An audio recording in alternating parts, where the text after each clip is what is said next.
Carolina Panthers fans have an insatiable thirst for Panthers news and opinions. Only one podcast roars ferociously. It's the C3 Panthers Podcast. Yo, what's the deal, Panther fans? It's your boy, the Professor, a.k.a. Tony Dunn. It's the C3 Panthers post-game show here on CarolinaCatChronicles.com. The Panthers fall. Cardiac Cats had a heart attack at the end. A Joey Sly missed field goal. A inability to close out the game when you have the ball on the 5 with a gift from the Minnesota Vikings after the defense scores more than half of your points in the day. The Panthers found a way, managed to lose this game by 1 point with 40 seconds left.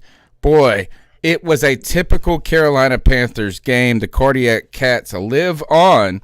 And if you're a fan of a team trying to bring an exciting game to you, an entertaining game, and still lose, boy, this was the game for you. The number's 252-228-5098. Chop up the latest Panthers news and opinions with myself and my homeboys, my co-host here, Cody Lashney. Welcome back to the C3 Panthers Podcast.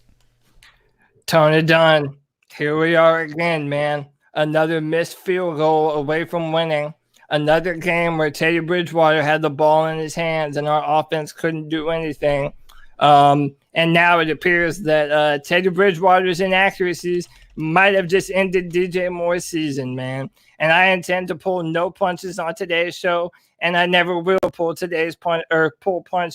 And we're gonna do it with the best fans and all of YouTube, man. Sarah Taylor, Lee Trotter, DJ Perez, Jerome Miller, Nathan Siebens, Joey the Blind Panther Esquivel, Alex Christmas, Trill One, Tony Dunn, and nothing to it but to do it, brother. Let's roll. The number's 252-228-5098. Go ahead and call. Leave a message. We'll play it on the podcast today. No call goes left unheard in the post-game show. And to help us do this, we've got Codizzle Allen, the man of many streams. Welcome back to the C3 Panthers Podcast. Oh, boy. Oh, boy. I'm just going to say this right now. Anybody in chat, I'm going to tell you, just don't even try. Do not try to defend Teddy Bridgewater in any facet on this podcast tonight because you were going to get roasted so bad. Teddy Bridgewater is the reason we lost, is the only reason we lost. You can blame it on Sly, sure. Feel free. He didn't make that end of the game kick. You can try to blame it on the defense. But guess what? In what world can you say when the defense scored more than half of the points your team had the entire game that they're the reason that they lost the game? They did everything they possibly could. This is all on Teddy Bridgewater, and I have been somebody who has defended Teddy Bridgewater. This loss is entirely on his hands, and you can try to also say, well, that last drive, he gave us a shot. I don't give a shit. That should not have been a situation had he not injured DJ Moore on a wide-open end zone pass. And, Cody, this is one I'm going to disagree with you on. This game is exactly why Joe Brady will not be a head coach next year. Oh, all right. I like it. All right.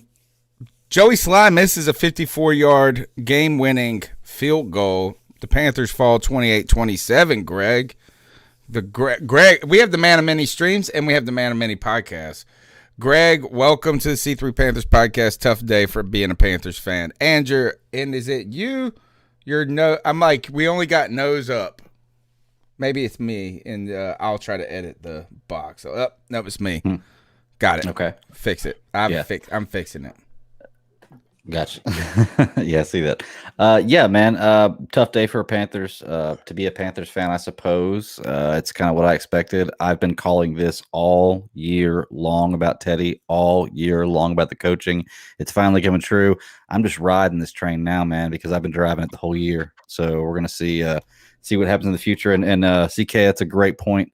You know, you bring up about Brady not being a head coach next year, and this is the reason why. And I 100% agree with you. That I don't think that, through this season, I don't think he's proven anything that's going to make him a head coach, not next year at least. So I've said the talk is premature on the Brady being a head coach, but let's start with that, CK.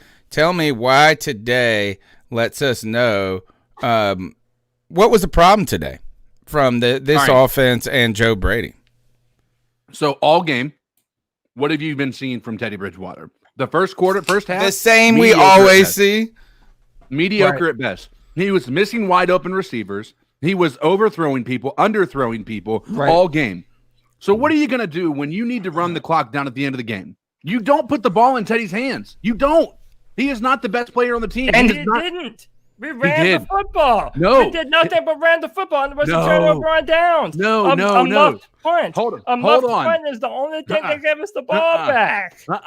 Final drive on the 5. On the 5. That last series, there was 3 passes.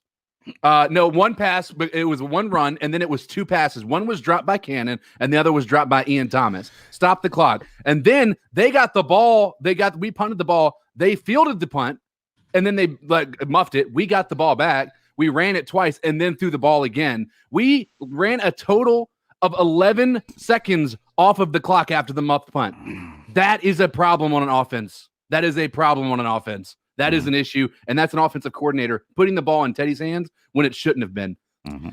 And just let you know this was after. Was this? Listen, when they did try and run the clock, they stone cold stopped us.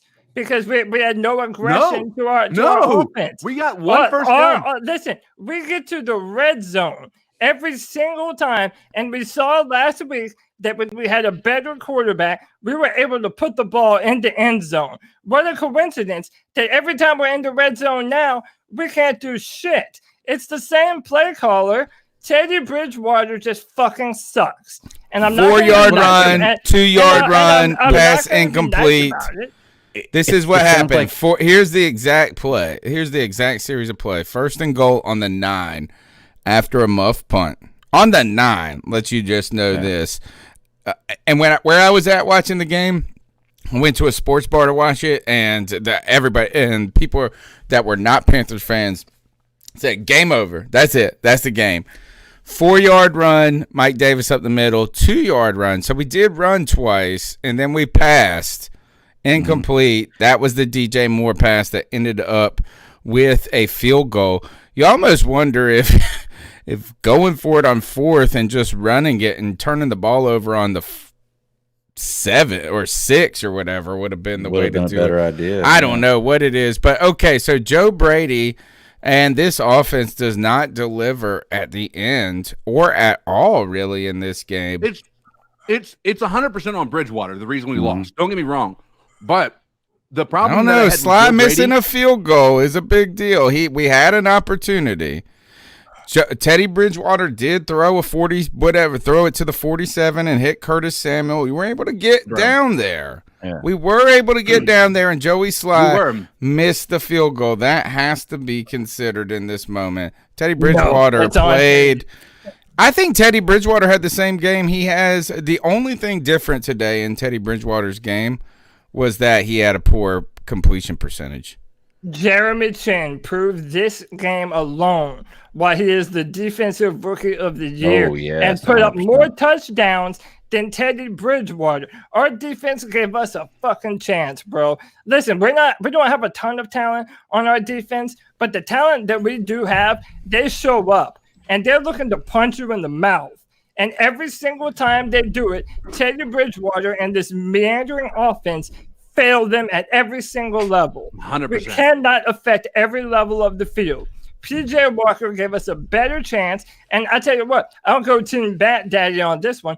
I blame the coaches for feeling shackled to Teddy Bridgewater instead of going with their balls and playing the fucking quarterback that should have been playing, which is PJ Walker. I don't disagree with that. I don't disagree at all. I think here's the thing. I think it's okay. Give him a shot against a defense that was supposed to be bad in the Vikings and give him an opportunity. But I think after the first quarter and that interception, I mean, he clearly was not a good he was not doing well. And you can sit there and say he picked it up there after that. Sure, there were some nice passes. He had some deep passes, but he had more bad plays this game than he had good plays. And you can sit there and try to say, well, that Robbie Anderson pass, that was all on Robbie Anderson. If any person on this chat thinks that Robbie Anderson was not the reason we got that touchdown, that is just complete fallacy right there. It was a 6-yard pass. Yeah. It was 100% Teddy Robbie Bridgewater. Anderson. was not doing a good job today. He was just not making good decisions, not making good throws, not making good reads. And then when he did, everybody wanted to praise him. Oh, did you see that? You guys are not talking about when he does the good shit. And I'm like, well, listen, here's the thing. He has so much bad shit. I don't think it makes a lot of sense for us to sit here and praise that's like saying, hey, listen, you are a really bad employee. You have one of the worst sales records on the floor, but because you did one thing right, you're all of a sudden great. DJ Moore will go on injured reserve after today's game because Teddy Bridgewater is incompetent at his job. Well, hold on though. Okay, I get Teddy Bridgewater missed him on that pass, but why now? And I'm not a Teddy Bridgewater defender, but why was it Teddy Bridgewater's fault he got hurt there? Because he had to contort his body to try to get the ball. Okay, so I wouldn't, but is that why he got hurt? Yes, because he had to twist back. 100%. Okay, well, all right. Teddy Bridgewater finishes the day. He had to adjust to the football. He had to go out and get that football and bring it in. It wasn't even a good throw, even on the deep passes that DJ or that Teddy made. Let me ask you a question, guys. Yeah. Before I just want to at least have this as an illustration. What team have you ever seen that you have said you have a good quarterback and the defense scores 2 touchdowns for you and you still found a way to lose? What quarterback in the history that you have ever said is good has done that before? Against, by the way, a bad defense. The worst defense in the NFL at home. I want to put this out there that I think that might be the only time. So, Greg, when was the last time a guy scooped and scored twice in a game? 1943, I think. Who was that guy? It was Fred Evans, and I actually probably still have the window. So in 1943, Fred was Evans the last for the Chicago Bears versus the Washington Redskins. Last time there were 2 fumble return touchdowns by the same player. Think about this. It was November 28th too, so almost exactly to the day. This was back-to-back plays ultimately. Mm-hmm.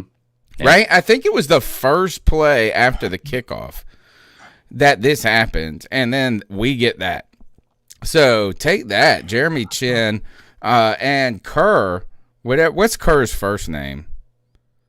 I don't know Kerr's first name, but this dude, I need to learn it because this dude brings his lunch pail every week. I said this several weeks ago, and I know that body play and style is a little different with Kerr and Kyle Love.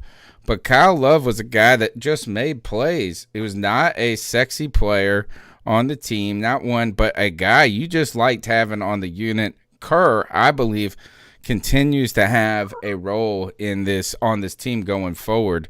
Very happy with his play. Teddy Bridgewater finished the day 19 for 36, 267 yards, 1 touchdown. Now, I mean, the volume is you wouldn't expect him to have a lot of yards when he wasn't out there. But today, this is the one thing with Teddy Bridgewater, guys, is you saw him.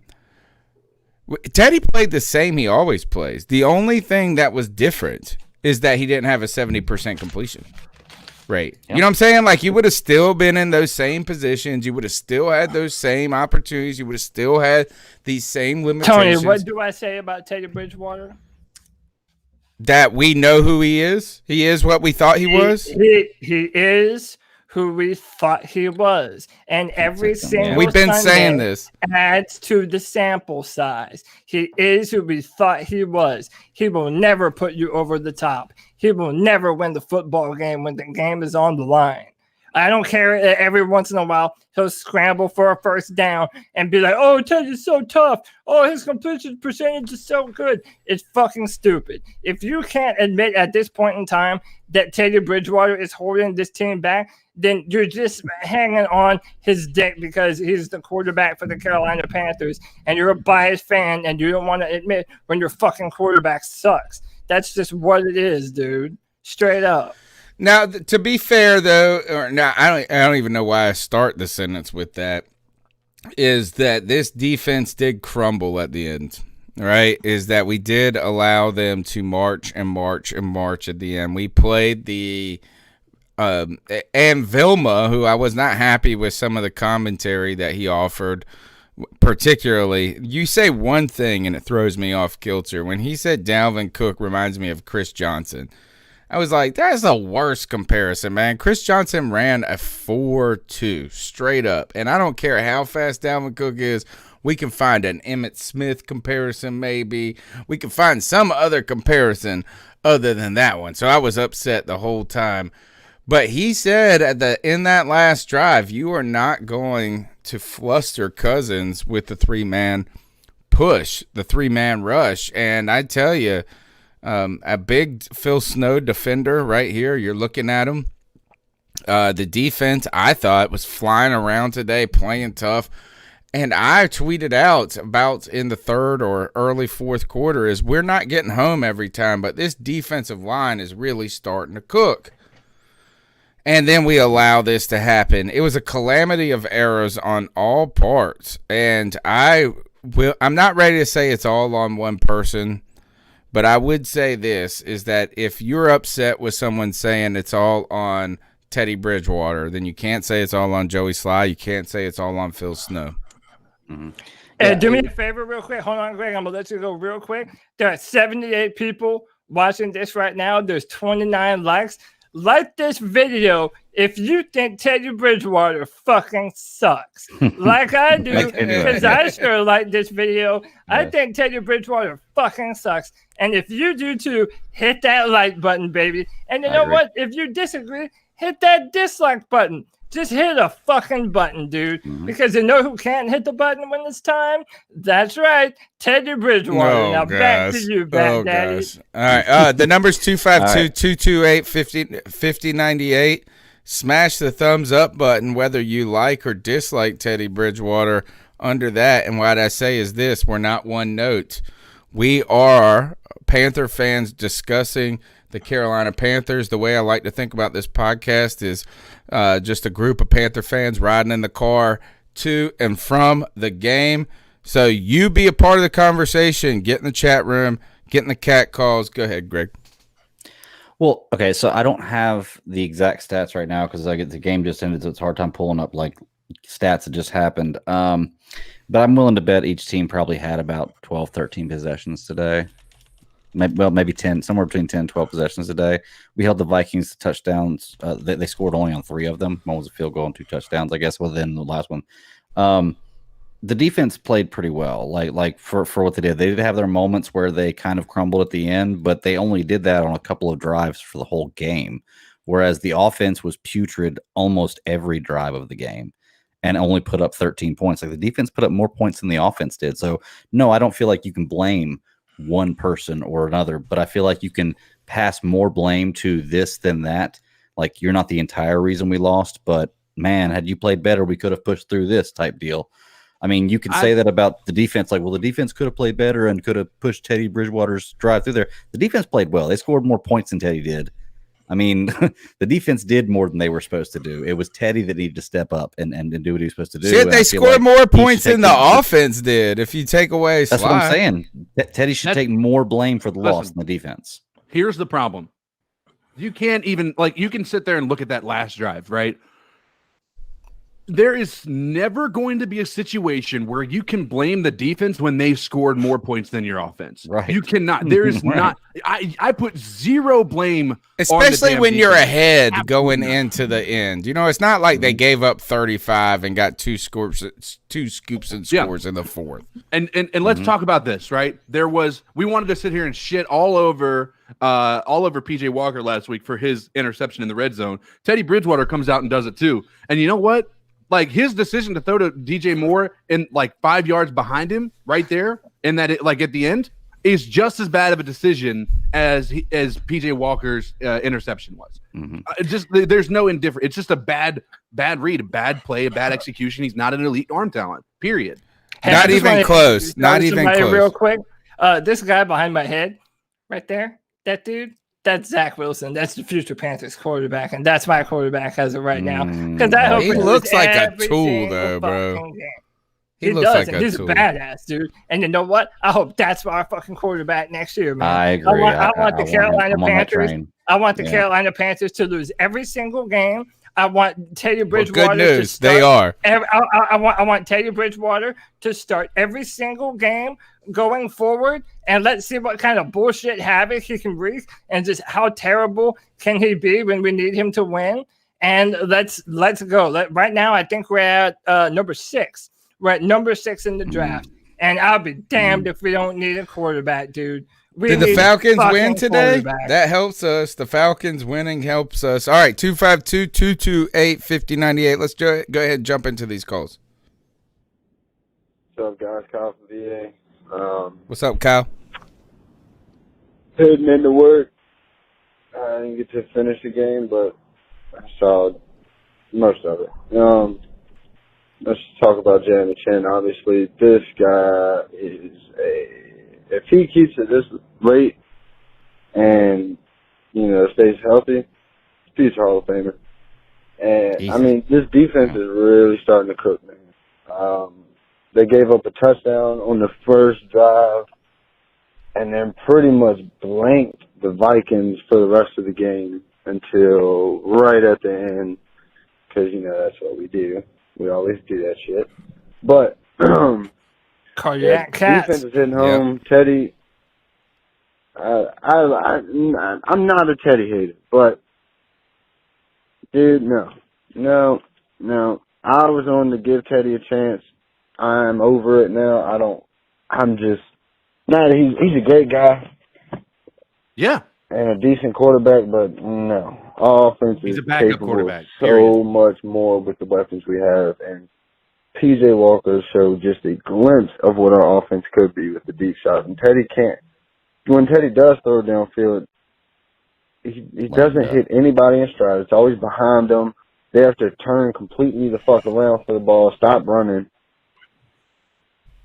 And just the people talking about his completion percentage, like, dude started like shit today, and I mean, it didn't get much better.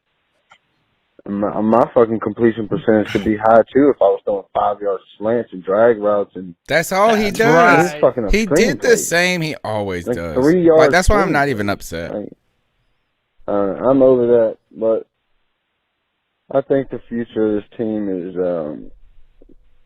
pretty bright as long as we can just get a quarterback that can stretch the field, and we can keep these defensive pieces we got and keep 52 off the field, because Jermaine Carter just adds energy to his team, to his defense. And Whitehead just sucks it out like Shaq it just can keep up his play.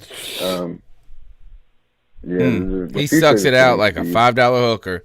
Go ahead, CK. So yeah, we wanted to talk about how every pass downfield.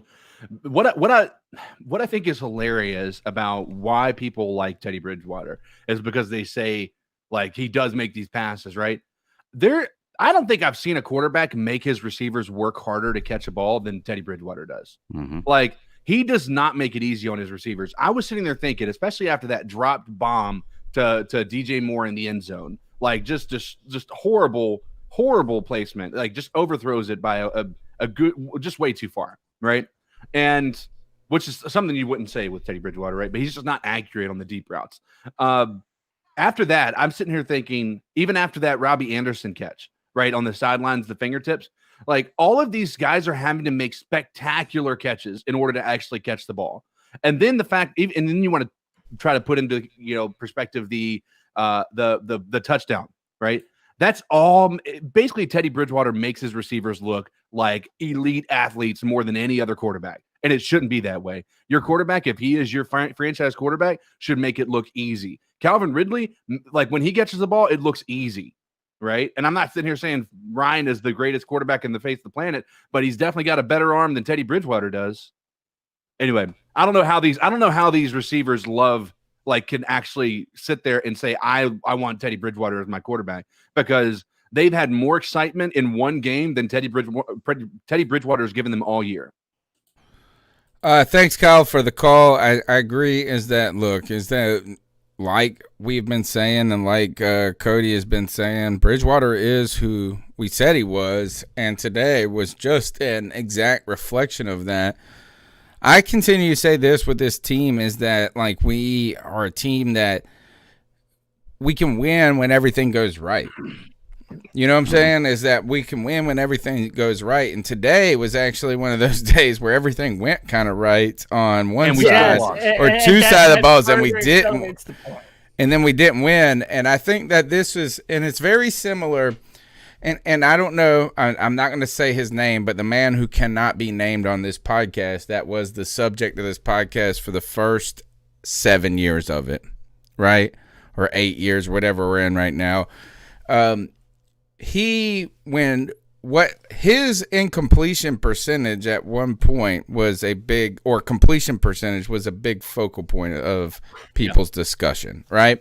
Mm-hmm. And in the early seasons, in the first 4 years of his career, the man who cannot be named, is that it was because they were, or part of it, we used to argue, people who were defending would say it's because he's taking low percentage throws, like kind of high risk throws. These deep balls, this stuff like that. You're supposed to go 1 for 3 on those, right? Right. The problem that we saw today, and it's just this, is Teddy. We've seen the people who are saying he's been phenomenal. We've seen the best Teddy in many ways this season. And we've still been losing. Right. We've seen him. Like, that's what you get when he throws 70%. You get those same exact numbers, the same exact game, the same this. Today we saw when you took the one thing away from him that he does well, and that's what he took it away in many ways. You know, you can't hang your hat on the completion percentage in this game. But it's not a different game. It's the same fucking game. It is, and you know something else to kind of pinpoint too? Like, if now Teddy Bridgewater defenders are essentially saying that what we should be doing is just continuing to add on the defense so that this defense can cover up for a quarterback that doesn't have the ability to win the game for us. We do need to keep adding on defense, yes. But here's the thing, is no one in this world believed that if we were going to win a game like today, that would be because the defense won it for us. I know, but you know what I'm saying? Like, going into the season, like, the defense has exceeded expectations. 100%. It's exceeded expectations. In fact, today was the first day that I am kind of jumping on y'all's train about these young players. Like, I'm starting to see life in this defensive front. Yeah, I'm starting to see now. Is it turning into just lockdown defense? No, they're not there yet. They don't have the pieces, but they have. Where this defense has come from week 1 to week 12 is far more of an improvement than where the offense has come from week 1 to week 12. And more than we ever thought that it would. That was, like, that it should. Especially after some of our performances earlier, like, there was no reason to think that this defense was going to give us a chance to compete.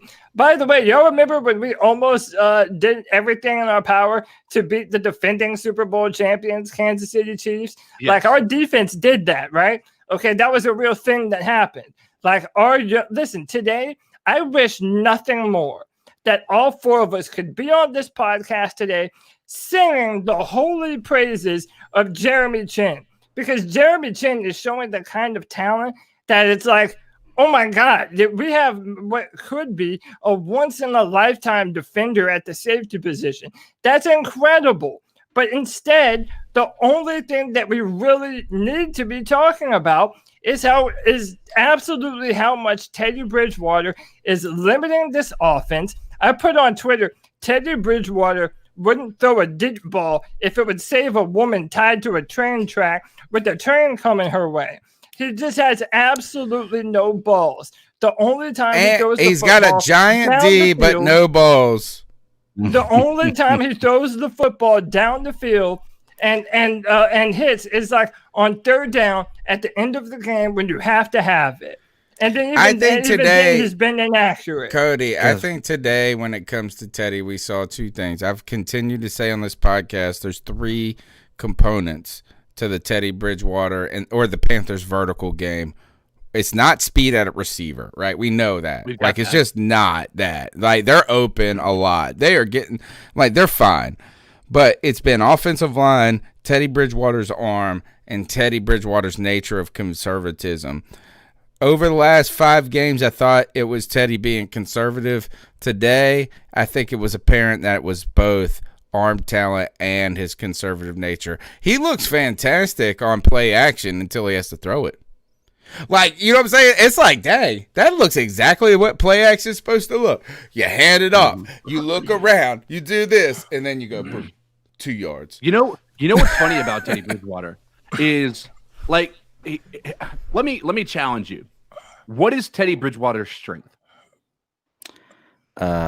He can hit a guy 3 yards. Not turning the ball over. I would say turnovers. I would say interception. Not turning the ball over. He's how many's he got on the season? He's touchdown not ridiculous. Interception ratio is what is it, 1 to 7 now? But just volume of interceptions. No, here's my point. Is everybody would say the dink and dunk. His strength is getting the ball to a wide receiver out in the flat, out in the open. He still misses those guys.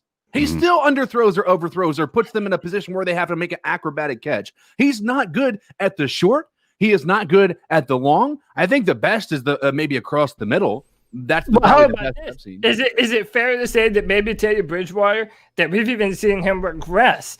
Because I would say earlier in the season, I mean, literally that's what he was doing well. And that's what I would have said, that the one thing that Teddy Bridgewater does well is distribute the football and get the ball to receivers open in space. But now he's not even doing that. That's what I'm saying. Now the coaches have to take a level of blame, because even though you have P.J. Walker, who threw 2 red zone interceptions last week, we have a quarterback that can move the ball around the field, that can be mobile outside the pocket. Teddy Bridgewater is only mobile when he's scrambling for a first down. But you see, they never roll the pocket out. They never roll to the left or roll to the right to try and stymie the blitz. They never do anything like that because Teddy Bridgewater can't do that. So going forward, man, listen, if ever you hear Matt Rule or fucking whoever telling you that we're going to go out there and give our best effort and try and win every single game, well, listen, understand that behind the scenes, they're saying some very different shit if they continue to put Teddy Bridgewater on the field and then tell you that they're trying to win football games. I don't fucking buy it anymore. Which, by the way, I'm happy with, because that dude behind my big-ass cripple head, I want him to be on the football team next year. So I hope it happens. That's what I'm saying. I hope he starts every single fucking game, because he gives us the best chance to lose. Point blank, period. Look, I told y'all before we started the show that I was taking the gloves off, that I just don't care anymore. I've been trying to defend Teddy Bridgewater and but I just don't care anymore. I'm just, you know what? Teddy's not the guy, and I'm saying it. I don't give a damn what anybody says. Come at me. I'll throw stats at you. You can't argue this point. You know, because it's not true. But speaking of me taking the gloves off, what if Teddy took the gloves off? What if Teddy took his gloves off and he ended up being like Patrick Mahomes? Like, that was his problem, was that he has that was his gloves one on, or maybe he just takes one glove off. Like, take one glove off. Take one glove. Maybe it's an issue of that. What I was gonna say is, with the idea of defending Teddy Bridgewater, you said, you're prepared to say he's not the guy. The funny thing is, the people that are defending Teddy Bridgewater all agree he's not the guy. Like, nobody has come to the table and said that he's the guy. Yeah. Like, nobody has. They're just trying to defend him because he's a Panthers player. That's it. That's the bottom line. Like, even T Money, who is constantly in here talking, like, trying to say Teddy Bridgewater is the greatest. He constantly in Twitter is like, we just know he's a bridge until we get the next guy. It's all every time. Yeah. And I'm like, that's all we've been saying. Is he is not like the worst quarterback in the world, but he is not a franchise guy. And honestly, in a lost season like we are right now, you should put PJ in, put somebody in who has a higher ceiling, give him an opportunity to show that he's able to do something special. Teddy Bridgewater's had plenty of opportunities and proved he's not able to do that. I fucking hate I fucking hate Tyreek Hill. I'm playing a guy in fantasy today, and he has Patrick Mahomes, Tyreek Hill, and Travis Kelce. Damn. Can I listen? Like, I'm like, you loud. Motherfucker, man. Like, and any other time I would say that's overload, but on that team, can we go to the next call, Cody? Yes. But I want to say one more thing, dude. The one of the reasons that I'm so fucking mad today, it's not just because Teddy Bridgewater is who we thought he was. Like, yeah, today's not a surprise for anyone on this show, dude. what really pisses me off is that DJ Moore got hurt today. And let's add some context to that. Moore is the kind of player that people have been wanting to criticize, saying, oh, he's not a good talent. Oh, he doesn't come down with the ball. He's not a number one wide receiver. Well, yet DJ Moore was wide open in the back of the end zone, and Teddy Bridgewater threw it to his left, and the adjustment that he made got him injured. It got him injured, and that's probably the end of the season for DJ Moore. So, yeah, that Teddy Bridgewater energy, that's a vibe right now, bro. Like, I feel that. I know I'm being irrational. I don't give a damn, man. Like, this one feels worse than every other one this year for me. Because it came at the cost of DJ Moore. I want to bring up some comments in the chat room. Elusive Proximity, I think, is making a good point about this, is that Phil Snow and this defense weren't unable to close out the game, regardless of what we saw on the offensive side. Now, getting the ball on the 9 and not coming away basically with anything on my, 3 points, I felt like it was like a loss right there. He asked about Brian Burns. Where was he at today? Pointing out that he was dropping back into coverage, pointing to Phil Snow stuff. The other thing that I saw, one other comment, somebody brought up Cam in the comments.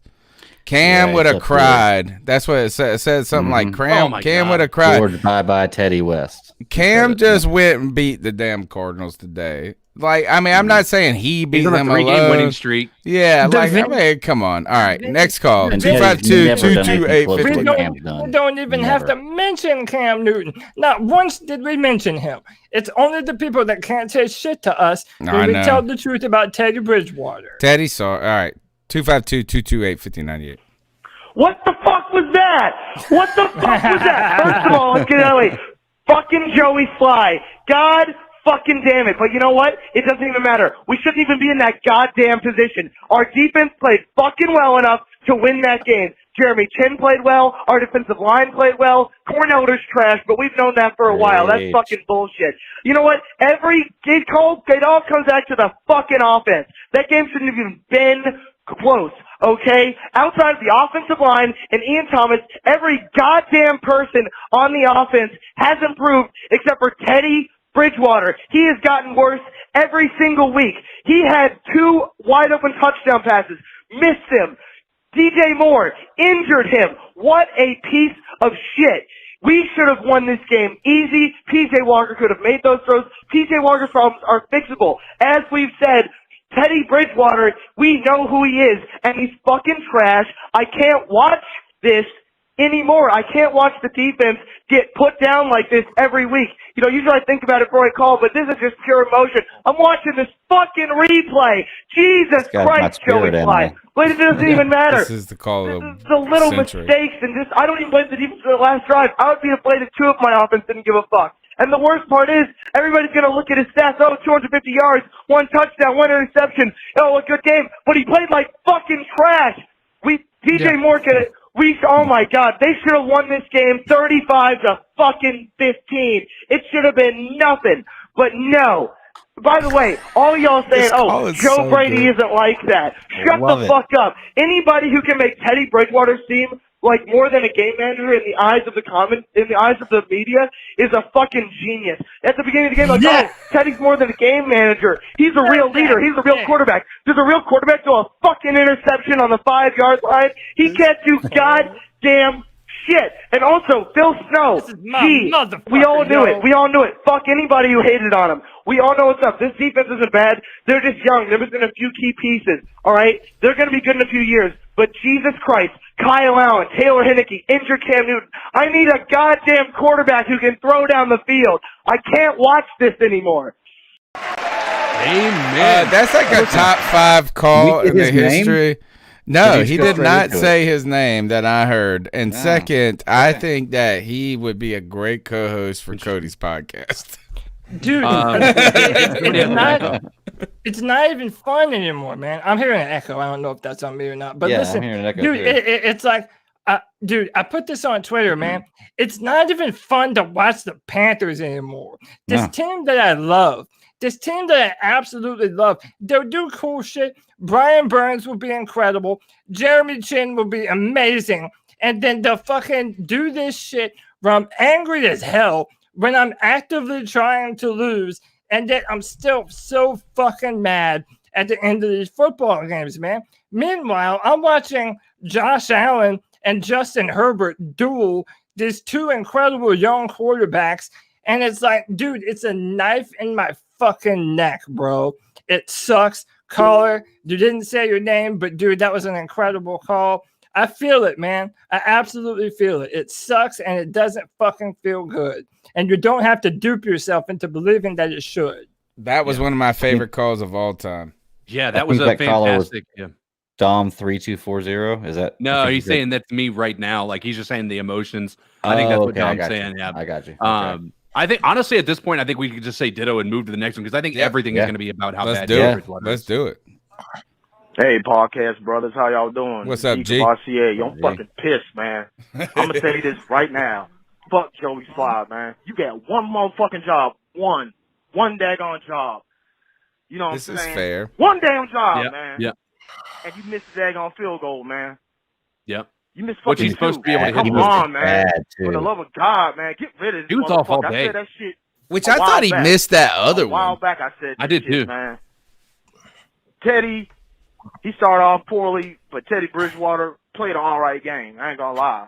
Robbie Anderson finally got him a damn touchdown, whatever, you know what I'm saying? Again, since week 1, you know what I'm saying? Yes. I think our defense held up pretty good. In the fourth quarter, man, you let Minnesota draw that ball down, man. That was some bullshit, man. That was some bullshit. We should have won this motherfucking game. We should have won this damn game, man. Drop the hammer on hell, Teddy. Man. Drop it. Joey Sly, you got one motherfucking job, man. One. To kick a daggone field. I swear, man, this dude chokes too damn much, man. Yeah, he really does. He really does, man. Give me your thoughts on that, y'all. Keep pounding. I mean, I think we all agree. Like Joey Sly could have definitely made that. But again, you know, as with everything, you know, that shouldn't have been down to his foot. That shouldn't have been on him. Well, we had a block kick. There was a block kick. This was a funky he missed game. One that was a block kick. You mentioned that in the call. It's an odd game for Joey Sly. Like, it just seemed something was not right. He has been, I think, for some reason, been under a lot of pressure. You can see it. There's kind of he's hooking. It's almost like he's trying too hard. I don't know what it is, but he missed that. He had one blocked. And I swear the one that they gave us said that 3 he got was far. I'm pretty sure that was not a field goal. I don't think it was even close. I'm surprised that they called it. It did not look like it to me. So I do think that that's reasonable, right? Is that if you come out here and you try to say that Joey Sly is off the hook, then that's not fair, right? He does have one job. He does. Yeah. It was a 52-yarder. You should make that. We should win that. And argue, and in some ways, I think the person that's happiest that he missed it is Cody. If we win that, if he makes that kick, it almost covers up some of these warts with makeup. Hey, these blemishes. Did y'all see Dave Gettleman paid Graham Gano another contract to stay the kicker for the Giants? Apparently, I don't care about none of that. Apparently. He's been really fucking good this year. I tell you what, I don't give a fuck about Graham Gano. He sucks at that. Fuck him. I remember a pretty famous Spanish call about a certain kicker kicking a 60-something yard to win the football game. An inconsequential game. It would have been just as inconsequential as this game. I tell you what, I would have trusted Graham Gano to make that kick more than I would Joey fucking Sly. Like, I'm gonna be real with. Listen, if y'all want me to spread the blame around, fine. Let's fucking spread the blame around. Why do we gotta love on Gano? That's my point. Who gives a fuck about Graham Gano? I don't care about Graham Gano. He sucks. Joey Sly has now had 3 opportunities to be a hero. No, one. He's had one. He's had one. You can't count a 63 as 67 opportunity. Come on, dude. Well, That's like somebody mentioned that in the chat earlier. That maybe the reason why Joey Sly is feeling the pressure is because you can go back to almost every game we've lost this year, and you can blame it on Joey Sly and or Teddy Bridgewater. Like they've been the two people who have pretty much you can pinpoint. Had you done this the way you were supposed to, we would have won this game. You know who they should hate more than anybody else? You know who Joey Sly should hate more than anyone else? It's Teddy Bridgewater. Because they don't trust Teddy Bridgewater's arm to throw the ball downfield for a Hail Mary. Right. Instead, they would rather go for an NFL 67 in wind. Yeah. By the way, how about that 4th and 1 where they tried to bait him offside and they didn't trust his offense to get a yard when they were in the red zone. True that. That's something we haven't talked about yet. Can we talk about the play clock? The play clock continues Not to good be. game management. I swear to God that we should have had 2 delay of game penalties called on us today that we got away with. Like it was at zeros and they let them go. I would say if I was the other team and that was my defense out there, I would have been screaming. Yeah, I noticed that too. 2 or 3 times that happened in this game where I saw the clock go to 0, and then it was like seconds later, like 3, it felt 4, like 5 it was seconds like later. man, enough time to throw a flag. And I was like, "What the hell is this?" And I don't like to be like I'm not cheering for the refs to call shit on us, but if I was that defense, it just felt weird. I don't know what's going on. Is that Joe Brady being on the sideline? Teddy Bridgewater with all this dissecting this and that and being whatever. Where he flirts with that play clock too much. Yeah. But by the way, I don't know. Listen, I'll say this. I don't understand the people that blame Phil Snow for working with what he has, and then people want to get on Joe Brady for bad play calls. Yet Joe Brady, he knows what kind of quarterback he has. Every single time he calls a play, he tells you who he thinks Teddy Bridgewater is. I agree. And that's why I've not been critical of him. If Joe Brady had his say so, he probably would put PJ Walker in over Teddy Bridgewater. He brought in Teddy. That's his fault.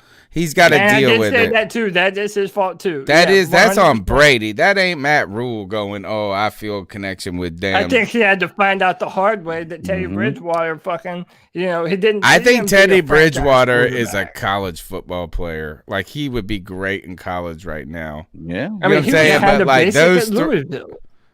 Wait, he was. They had a pretty prolific offense, but it works in college.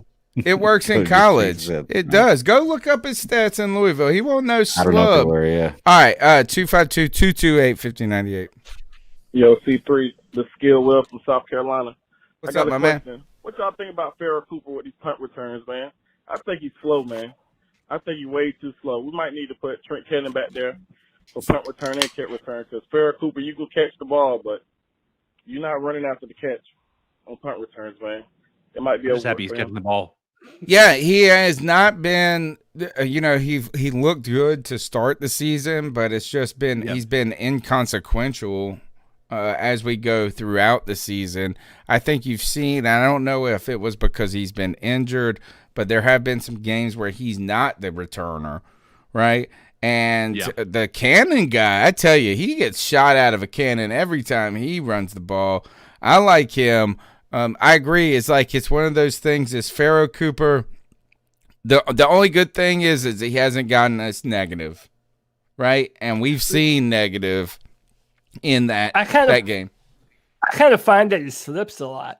Does anyone else? Like I find that whenever he's fielding a punt, like there's a 40% chance that he might slip and just eat shit and not even. Well, that last one anyway. was Rodney Smith. That last punt return. I don't know why they did that. Yeah, that last one.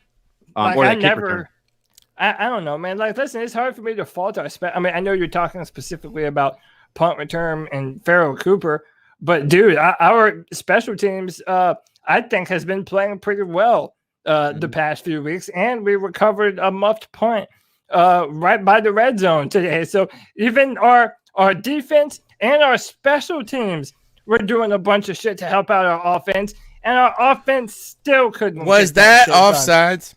on Justin Burris? I don't know.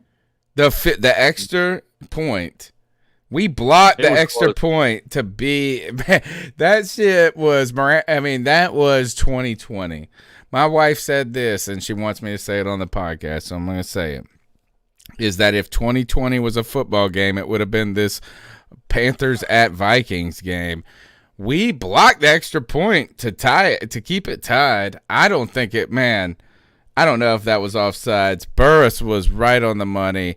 After having an up and down game, I would tell you I knew that this defense was primed, was ready to play. In the first quarter, Trey Boston made a devastating tackle. I was like, oh, shit, it is on. Trey Boston tackling mugs like that? These guys are ready. And then they were on the field a lot today. Let's put it that way. They were on the field a lot today. Our offense did not have, and in some ways that was a creation of their own fault. You know, when you scoop and score, you give them the ball back again. I think I'm with Cody, though. I'm not ready to criticize any of the coaching at this point. I think you can criticize the coaching a little bit. Okay. We can dissect things. And yes, can we do some different things? But I feel like we're on an even keel trajectory with the coaching. It's just going up and up and up. If anything, I would just say Phil Snow's charging up these young boys. They're playing better than we expected. Better than we expected on defense. And maybe I have rose-colored glasses on because we scored 2 defensive touchdowns. And it is the Vikings. Let's remember that. We did lose to a bad team today. Yeah. Yeah. Bad team. Don't forget that. This was not the Chiefs, by the way, who are blowing out the Buccaneers right now. Hold on. Bad Daddy. Didn't you tell me that the Vikings had some stat? They were the worst home defense in the NFL or something. 33 points a game, worst home defense. So they're technically better than the Lions that we beat the shit out of last week. Yeah, and worse than the Lions. Dude, I'm telling you, man, the Panthers are a get right game for a lot of teams, man. And look, and that's not for the Lions. We've gotten 2 coaches fired this year, homie. PJ Walker got that motherfucker fired, bro. All right, let's keep going with these calls. We got 1 billion. We got to keep going. We got to keep going. We got to get 252-228-5098. Hey, guys, this is Chuck calling from Elizabeth City. I normally don't call in the middle of a game, and I hope I don't jinx it, but I swear to you, when is the last time you've ever seen a defensive player score 2 touchdowns in a row? I am just excited with the double chin. I haven't seen never any whiteheads on the face of the defense today. And I start talking about the Zach Kerr kid. Where'd he come from? He's playing excellent. I love him. I hope I haven't really jinxed it on this call, but I had to just call you guys during the middle of this game and say how pumped I am about our defense. It's okay, though. I wonder how he feels now. Man, he's brought great calls 2 or 3 weeks in a row now. So, you didn't. First of all, the single call does not affect it. But, yeah, it kind of did. Second, I would say is that I do believe this is that while that other dude did it in 1943 on 1 day earlier, that's just in 1 game. Another guy did it in 1920. So. Jeremy Chin did it on consecutive plays. We scored 14 points in 11 seconds. Yeah. Hey, think about this: is we scored 14 points in 11 seconds. We had more offense from our defense than we did in 2 quarters in the first half. In the entire game. Just look at how many tackles Chin had, by the way, because he is definitely the first person in NFL history to have over 10 tackles and 2 turnovers in the game, and have those 2 turnovers happen to be touchdowns. Probably. Insane. Great day by Chin. Oh, well. Story of the game. Offense sucked. Defense. By the way, the chin check is going to Jeremy Chin. I think it has to be universal. You can't give it to anybody else. I'm going to give it to Kerr It's absolutely forbidden. Who's done that in NFL history? No one That too, no one. But none of that matters because at the end of the day, we suck. That last On field goal, Daddy. that last possession we had the ball, Yeah. it was horrible play calling. Mm. Look, this team is a calling, father-son call right Well, here. Sounds you like don't get the same sounds thing. like Yeah. That's what pisses me off. Yeah, I know. Come on, Dad, speed But you it got up. Christmas coming, We do have Christmas coming. and we got the Broncos, and the Broncos don't even have a quarterback. All right, Don't speak Joey, too I'm soon. fast forwarding to the round. Captain. Guess what I like watching? He didn't even do the round. Oh, I'm icing you up, homie. Hey, man, how about a cameo from Papa Esquivel? I know. Way to go, Shout out to Papa. Papa, man. All right, 252-228-5098. 96 viewers, biggest show, biggest post game of the year. That shows you. I tell you, I've been saying this, is that our numbers, downloads have gone down. Not that we have like the biggest downloaded podcast. We are the longest running podcast, Panther fans, because we get up here and we talk about the Panthers no matter what.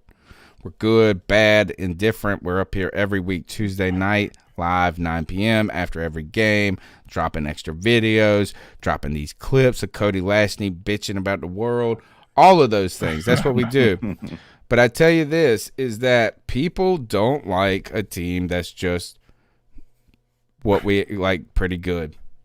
Yeah. People like to talk about teams that are really good and teams that are really bad. Look at this, 94 people watching after a kind of shit show loss at the end. So why don't you other 23 people smash the thumbs up button and help us out and get Panther Nation growing, whether it's a good day, a bad day, or an indifferent day. 252-228-5098. What's going on, C3 Nation? Yo, what's up, my Jay man? Anderson. What's up, Jay? Hitting y'all up. I have no emotions for this. I have no, like I said before, I have no emotions for this season. But, I get to enjoy the good game. It was a good game. Joey Slide, he missed that field goal. Like, bruh, I really don't think he's going to be back in. I really don't think he's going to be back in next year, man. I could see us drafting a kicker. Man, I tell you what, man. Oh, Jeremy Chin, that dude, boy. Jeremy Chin it's a damn shame the media ain't gonna. He should be the defensive rookie of the year. He should be, but the media, they don't pay attention to Carolina Panthers like that. You got to basically, and he got the stats to prove it. But they're so in love with Chase Young and stuff like that. He leading the league in sacks. They so love him. So it's sad that he won't get that recognition and stuff like that. But gotta give credit to Teddy. He led them. He come off rusty, so I give him a slide. He coming off rusty and stuff like that. But he led them to the on that last drive to be in position. Joey Slide, he just didn't make the field goal. But one thing I do got, he did miss DJ on that other position. He did miss DJ. He hurt DJ. And the other deep pass he missed DJ on. And I don't want to hear they were on the same page. He'll be all right. But, y'all go ahead have a good show, man. I'll let y'all boys later. All right. Thanks, right. Jay Appreciate Anderson. you, Shout out to Carl Van too for the super chat. He said, "What's up, Cam Sexuals? You know it, brother." Tipping my cap to my man and his Aztec outfit today. He said, "Can we give Cousins some credit though? The dude was on fire." No, I'm gonna say no. Yeah, your No. cousin was I hate your cousin. Hate your He had a cousin. Teddy Bridgewater game. No, he did not. Nah, No, man. He's no, got dude. he's a He he's a was Brett so much better Favre. than Bridgewater. He's like a Brett. He's like a Brett Favre. The only Let me look problem at with his Cousins is that So it's much just better, by the bad way. Go look at him. sometimes. It's Yeah, infinitely better. yeah, yeah. He It's true. had a much better game than Teddy Bridgewater had today. But Cousins is not bad. Why do you? I mean, he's not awful. He is kind of like a poor man's Matt Stafford, except for he gets paid more money. Okay, he did have a much better Hey, game. you're real right. quick, Sorry, much I better. wanted to highlight some comments in our chat. So even though I wasn't on last Tuesday's show, I did see the fake Brandon Herbert call. Oh, was that not the best shit in the world? It was incredible. Yeah. So by the way, shout out to Moneybags Lawson because that was him that made the call. No, it was not. Yeah, that was Moneybags Lawson. Oh, he's my hero, bro. And He if is it my isn't, he's in the fucking chat hero. room taking credit for it. So Hey, take I that don't for what care. it is. Take it. I believe you, Moneybag. I'm on Team Lawson. And by the way, it is noted. I have now seen a couple people saying they want me to do a quarterback podcast and start talking about these quarterbacks. So Yeah, we're one gonna guy cook said something so up, he I could have promise. good dreams, and so I think we've got. I was got to wait thinking. till after the season for that. Give us some off-season. I was content. thinking so Cody could I have don't know, wet man. dreams. Say again? That guy said he wants you to do the podcast so he could have good dreams. I think if Cody did that podcast, he would have wet dreams. You would. Yeah, Cody. yeah. And you know what? I'd enjoy every blissful second of it, man. But I will say that this year, I mean, I normally don't start looking at any college players until after the season's done. But dude, man, after watching Teddy Bridgewater this year, I have watched more quarterback film of college football players this year than I have any other year, man. And I have so many thoughts. So, yeah, but I hear those requests, and we're gonna cook something up. That's a promise. I did. All right. First of all, I will say this is Moneybags. It was the best call in the history of the show. Number one. I mean, it was like, first of all, it was a good impression. A. Yeah. And B, it was at a perfect moment. And C, it's just so fucking true. And on top of that, today, and to call homie out again, the very first tweet, I opened up Twitter when the game starts. I have been my computer. I updated a driver, guys, at 12:40 for my video card, and it fucked everything up. And I was like, oh, shit. And was able to get it fixed, like to roll back the driver, thank Jesus. But I missed the first 2 minutes of the game, like minute and a half. Like I was working on the computer. I was like, shit, the show's not going to go down. So I turned the game on. I'm all stressed out over my computer. I'm stressed out of trying to get the game to work. My TV's slow. Everything's slow in my life. I'm like fucking stressed as fuck. Open Twitter up, and the first tweet I see is Brandon Herbert going, what the fuck is going on with Teddy Bridgewater? And I was like, what the fuck, man? I was like, you shut the fuck up, A. And B. And then the next tweet, I said, today? That's what I only wrote back, today, question mark. And the first thing he said was, I'm tired. He said, I'm tired of y'all people or something. He goes, and I'm the only unbiased person in the world. Oh and my y'all God. don't know anything about football. It was like the exact same statement. I'm unbiased. You don't know anything about football. Teddy Bridgewater's been great.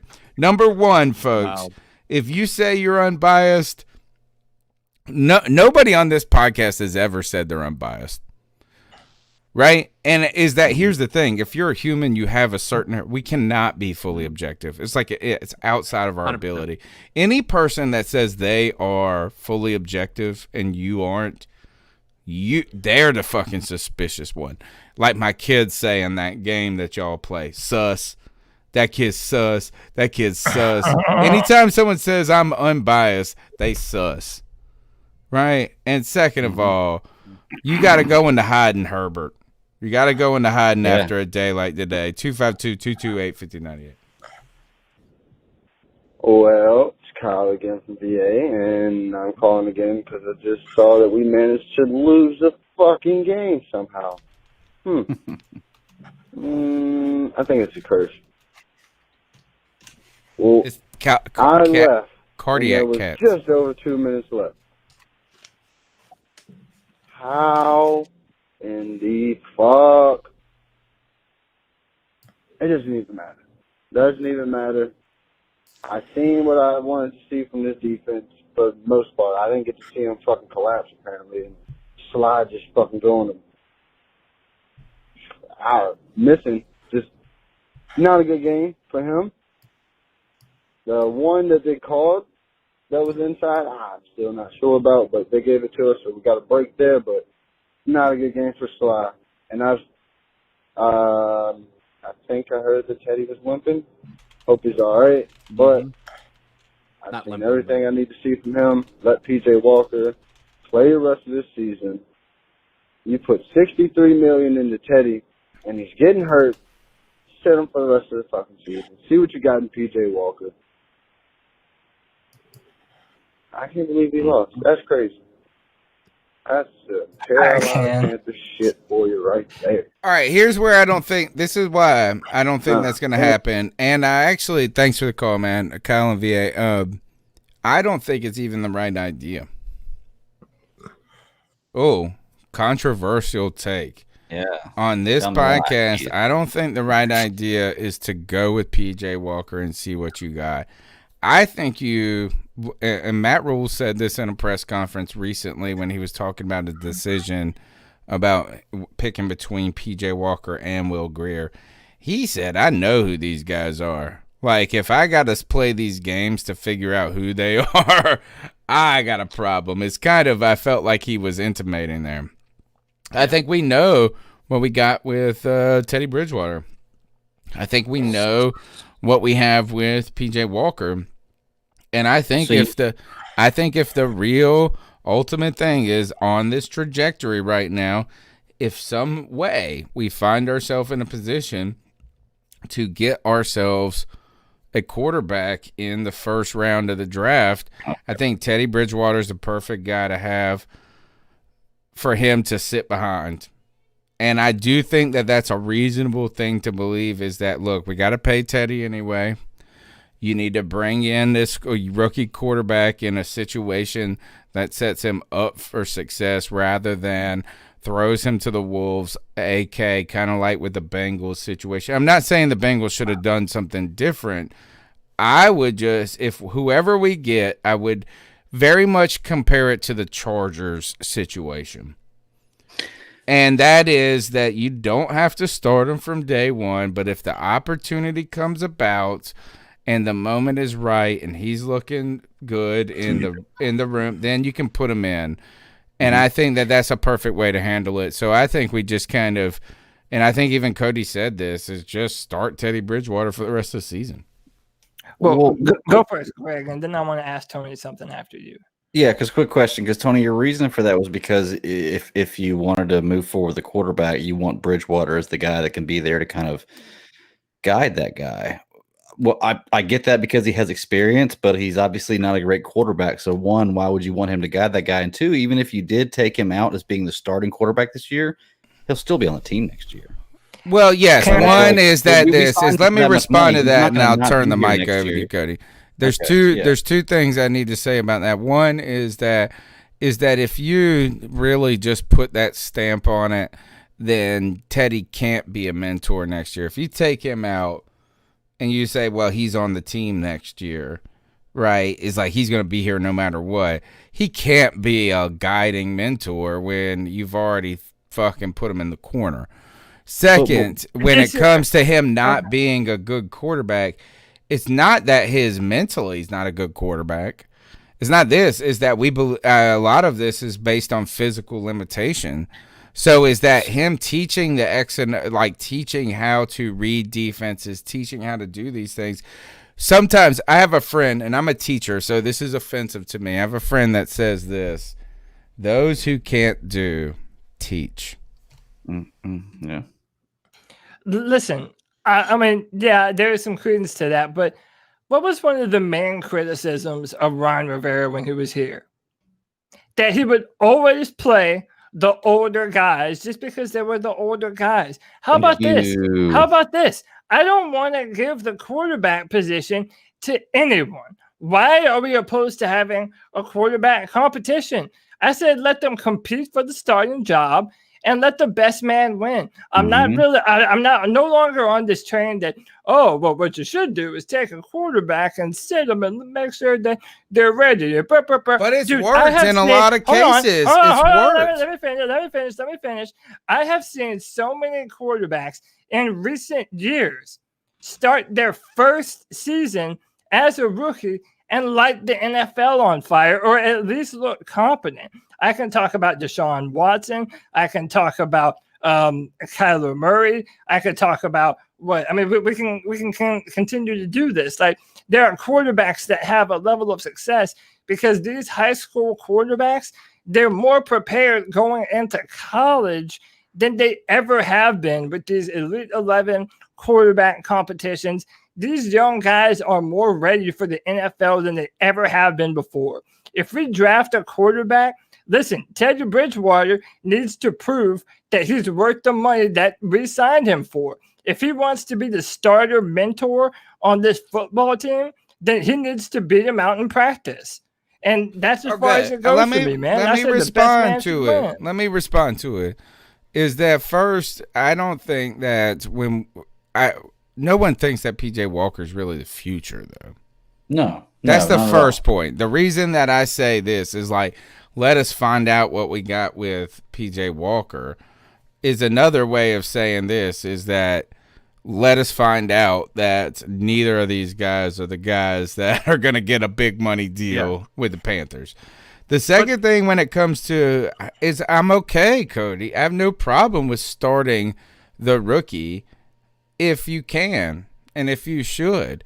But there is something valuable to drafting that beautiful player at the 6th, the 7th. We don't have Trevor Lawrence or this or that. We're not going to get them. That dude. And not that dude right there. No, yeah, say that. But not having to put everything on him from day one when they're not ready. If they are ready, well, fine. If you think that but there are cases. Look, Patrick Mahomes is a great example of this. Is that, and I'm not saying you have to mentor him in this fashion. Not saying that. I'm just saying you don't have to. We don't need to cut Teddy and draft a quarterback. It's just like Teddy, this is what we brought you here for. You got about 3 games and 2 interceptions or an injury, and then this kid's coming in after he's seen you in the meetings a little bit more. I just think it's a little hard. Dave Gettleman always said use free agency to set up the draft. He didn't do it. Unfortunately, but I don't feel like forcing this rookie quarterback from start to day one is the best case scenario all the time. Do you understand that? I meant like if it drafted. So PJ Walker, we're on the same page. Like, listen, I understand that they can't play PJ Walker after paying Teddy Bridgewater the money that they did. That's what I'm saying. I understand that. That's a pride thing. That's not a wanting to win thing. It's a little bit of both. Let's be honest. It's a little bit of both. Well, it's probably just admitting that neither is going to be the answer. Well, no, I do think it could be, but a lot of it also says to me, based off of the evidence, that PJ Walker gave a new element of fire to this offense that Teddy Bridgewater hasn't. It even caused our defense to play better, and we pitched a shutout, dude. So I do agree that I don't disagree with that at all. It is some pride, man, because if Cam Newton sucks right now, it's whatever, man. Blame it on the receivers or him, whatever. They made a conscious decision that they were going to pay this guy to be our quarterback. The safe option. Safe option. Man. That's what they thought. They thought it was the safe option. Right? And it's not. And it hasn't. It's not necessarily been. I think I'm trying to support you here, by the way. And true. And by the way, like what knowledge and information would you want Teddy Bridgewater to impart to a young guy anyway? He rarely ever comes off of his first read. Exactly. Yeah, he doesn't throw the ball deep. The only advice I'm telling you, those who can't do teach, man. If you have a check down in the flat, make sure you toss that bad boy. Like, come on. No, those who can't do teach, man. He knows what to do, but because he can't do it, don't hold it against him because he can't do it. I'm all for it, man. Maybe he can be like, think about it. Think about how many. Tell me this: how many Hall of Famers? How many Hall of Famers are coaches? Yeah, you know. I mean, really think about it. Is that elite? Like those people, there's a different skill set to a teacher, and I'm not saying Teddy Bridgewater's it. I don't know him. I have no idea. I just feel like that obviously got to pay him no matter what. There's no way we're going to draft a rookie quarterback, right? At the 6th round pick, whoever you get, say you pick a quarterback, that you're going to keep him, Teddy, and PJ. Like, that's the dumbest thing I've ever heard, too. Easy. You just get rid of PJ in that situation because you've already paid Teddy. And it sucks, but that's the reality of it. Well, let me ask you, though, seriously, I think it also comes down to the talent of the quarterback. Do you really think, really think, if Pat Mahomes didn't start behind Alex Smith or Russell Wilson didn't start behind Luke Wilson or Russell Wilson, or excuse me, Matt Flynn, that they wouldn't be elite quarterbacks right now? Do you think that Patrick Mahomes wouldn't have a touchdown or an MVP right now in year 3 if he started year 1 instead of Alex Smith? Because I don't know. I do think that confidence is a big deal. I don't think Alex Smith made him an elite player. No. I think there's two things to factor in here, Greg, though, that aren't about. It's not about Teddy teaching him necessarily. It's about him stepping into a better opportunity, whoever that rookie is. And I think there's two things that come into this. Is number one is that the situation isn't fucking putrid. So a kid that's already kind of learning the NFL, potentially overwhelmed no matter what it is, right? Even under the best circumstances, is first day on the job, right? Imagine your first day on the job and you go into the most perfect job. It's still kind of difficult, right? But first day on the job and it's the worst fucking experience in your life and it's a shit show. I think that's a problem. I think the other thing is I do think there's a realness to breaking players. And if you guys don't believe it, I want to call y'all out because a lot of y'all have said this, is Sam Darnold not a good quarterback anymore? Is these guys, you know what? Is that they almost are broken. And a guy, it's a mental break. And you don't want that to happen. I don't know how much you should take that into account. I'm not saying you should be paralyzed by it, but I saw the Derek Carr, right? Derek Carr, which is the one that, that motherfucker was good. He was good, and then he got sacked 90 times in Houston, and that motherfucker was never the same again. Yeah, you mean David Carr. Hey, David I want to add to this story that we have going here.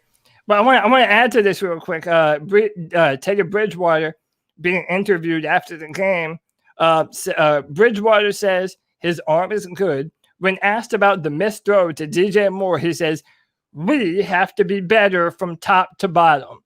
Also says that they had to rush the play, and if they had more time, he thinks they would have been able to execute. They have the same amount of time every fucking time. So that makes me hate him more. I know. I agree. I'm with you. How about this? Teddy Bridgewater couldn't hit the G spot on a 12-pound pussy.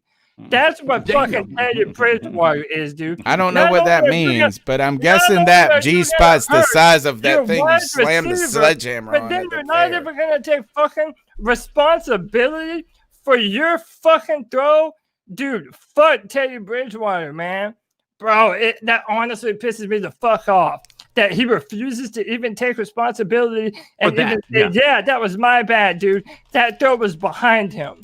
That was my bad." Cam in that situation says, "I need to be better than that," and he has this year. Put it on himself all the time. Cam Newton took the blame, even when it wasn't his fucking fault. Cam Newton would take the blame. Dude, fuck Teddy Bridgewater, man. I cannot be happy about the success of this football team if Teddy Bridgewater is the quarterback. And that's just the fucking truth, man. If it makes me a bad fan, then that's what the fuck I am, dude. I don't want to hear this. J-Dub, I love you. J-Dub in the chat, you're my man. Like always, my man rolls with C3 from the beginning, so it's not a personal thing.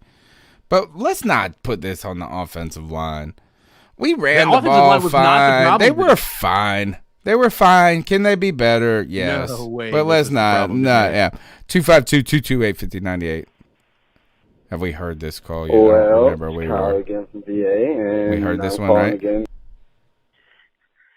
What's up, C3 Podcast? Hope you fellas are doing good. Hope you're My enjoying man's your whisper. Thanksgiving. And I really hate that whatever emotional high you guys were on after this wonderful Thanksgiving was finally ruined and shredded to pieces by the Carolina Panthers. Okay, so a few things here. This is Root Board. This is from Twitter. Okay, getting into this game. Man, quarters 1 through 3 was exciting to watch. The defense play. I think those fire Phil Snow people, and Phil Snow isn't the answer people, were really quiet, and they really had reason to come out in the fourth quarter. But quarters 1 through 3, that defense played just as well as you could expect for a defense to play with the pieces that they had. Yeah, Jeremy Chan, I mean, it's really nothing to say there. Like, dude is about to be a legend already in his first year. Like, it's crazy. He is really one of the cornerstones of this defense I'm excited about building around moving forward. Now, this loss is just really unacceptable. Like, I really, at this point, I am so sick and tired of repeating the same thing. It's like screaming in a room full of reverb. Like, it's, what I'm saying is echoing back into my own ears and it's hurting at this point. Teddy Bridgewater is not a quarterback that you build around in the future. This dude is, I mean, it's terrible. And now make a point of this. he has possibly got DJ Moore hurt off of just a errant throw. Like, I don't understand how much more wide open the guy has to be to complete the easiest touchdown. And then that wasn't even the only one that he missed today. He missed them wide open earlier. I think it was the first or the second quarter maybe. But it is absolutely unacceptable for you to pay a quarterback $63 million for him to not even put up more points than a defense. Jeremy Chin alone put up more points than Teddy Bridgewater. And then, not only on top of the defense spotting him 14 points, the special teams come down and puts him in the red zone. And what does he do? He throws to Casper the Friendly Ghost. It's great call. Yeah, good call. Yeah. The announcers tried to say that throw of DJ Moore that he injured was into a tight window. They were like, "Well, the reason why it was there is because it was in such a tight window." And I was like, "No, the hell it wasn't." Stop trying to defend that guy.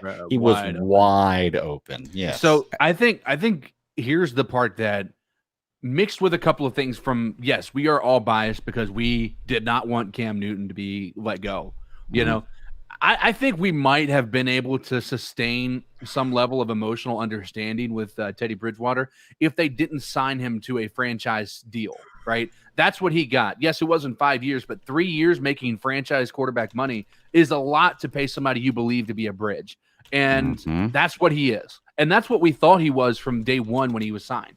You know, we didn't think he was going to be this savant that was able to, you know, drop the ball down. I mean, we've been complaining about the deep ball before he even threw a single pass for the Panthers. You know, when we knew he was drafted, we had this understanding that he is a game manager. That's what he's always been, and that's what he is. I mean, even when he went to the Pro Bowl, you go and watch that Pro Bowl season, look at the stats. He was a game manager. He was basically, and for I can't even remember his name, but one of the guys from the Vikings the year they had the Minneapolis Miracle. I can't even remember his the quarterback's name because he was irrelevant after that year. But basically, he was that guy, just somebody who was able to do something, and that's what we thought he could be. Unfortunately, he came in here with a lot more expectations on him because he signed a ridiculous deal with no reason behind it. Like, there is no sustained evidence that he was going to be successful in this league, and that's the problem. Mm-hmm. Oh, hey, shout out John Kidco Barrera for mentioning a name and then this coming up in my head. Marty Hurney still needs to be fired, y'all, because Greg Little was a healthy scratch. So going forward, now more people are starting to see what we're saying about needing another franchise quarterback. And yet again, I'll say that you don't want Marty Hurney, the guy who drafted Will Greer and Jimmy Clausen and don't just name the bad ones, name the good ones too. No, I'm talking no. I'm talking specifically, Greg, about quarterbacks and about offensive linemen. Okay, and he has a far bigger history of missing on those two important positions than he does hitting. And Cam Newton was the #1 pick in the draft. So excuse me for not wanting to heap praises on him for drafting Cam Newton. Marty Hurney could have drafted anybody, though. He still drafted Cam Newton. Still needs to fucking go, and we need a brand new general manager. Marty Hurney ain't it, just like Teddy Bridgewater ain't it. And just like I was on the hill with Ron Rivera, I'm going to die on this one too, bro. Let's fucking go. All right. Here's my question. Because I think it's important that we there should be another side to this. Our GM, and like I said, I'm not prepared to say that, right? There have been some misses. 100% there have been. But who are your favorite players to ever play Panthers game? In a Panthers uniform, Cody? Cam Newton. I just Marty said. Hurney. I know. Keep going. I'm just trying to make an illustration. The reason I'm saying he is drafted every one of them is the point. Every single person that has been a milestone player for our entire organization in the history of the Panthers has come from Marty Hurney. Every one of them. Jordan Gross. And let's take the draft out of the equation. Greg Olson, Luke Kuechly. You have Julius Peppers, even Jake Delhomme. Let's be honest. How many Super Bowls do we have because of it? How many coaches have we? Let's be careful on this, Cody. Is there a lot of teams that have longer history? We've been in the Super Bowl 2 more times in the last 25 in years. Our existence than teams that have been around for 50 years. So here is and all right. Look, it's okay. I think to want to turn the page on Marty Hurney, like Cody does, and I think it is okay to recognize that Marty Hurney is not the fucking worst, like CK and I do. Yeah, right? So like both can be true in the same world. They can, and that's fine. That's fine. But if you keep cherry picking the 2018 draft as the worst draft, in retrospect, it looks very bad. I'm not just talking about the 2018 draft. No, not you, but like I saw somebody put this up today. Kuntz, I love Kuntz, at Kuntz on Twitter. He's a great follow on Twitter. He's so funny. But he put up the 2018 draft, and you look at it, it's fucking horrible. Yeah, I mean, Brian Burns is great, but outside of that, it is a bum bust. Right. And and for me to not even I don't even look, Marty Hurney.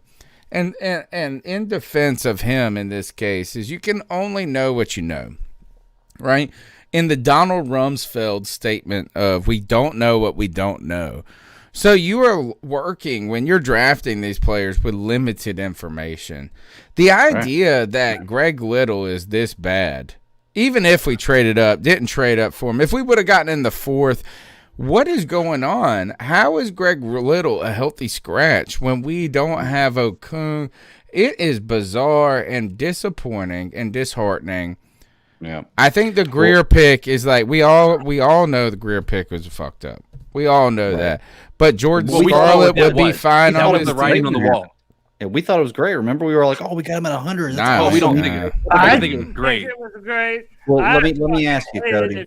I didn't think it was great. I didn't want a quarterback, and I continue to be like this. And this is why the guy that you guys said I didn't bring up Cam. I did this. The people didn't bring up. I'm bringing him up now. The man who didn't. I always bring him up. The whole reason I wanted Cam was this: is that if he got hurt and it didn't work out, guess where we were? Right where he is. Right. With Will Grier, what the fuck is this mediocre dude gonna do? The whole idea of drafting a backup quarterback to me is the most fucking befuddling idea. Yeah. Look at the fucking Steelers. They've done it like a billion times, and none of these assholes work out. The Green Bay Packers do it all the time. It doesn't work out. I don't get it. I don't even know why people do it. No, you know what? Let Greg go because he's been trying to go. Well, let me ask you one question real quick. It's for all three of y'all. I play a game on my podcast called Would You Rather, not a game, but I ask a question every week.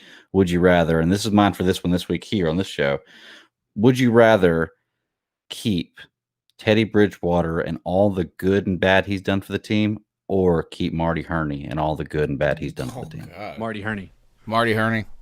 Yeah, Marty Hurney, because Cody, that's like asking Cody if he wants to be pissed in his face or shit in his mouth. Listen, because this is the deal. What it guarantees. Listen, Teddy Bridgewater, he's not it, and we know that. So it doesn't matter if it's for a year or two.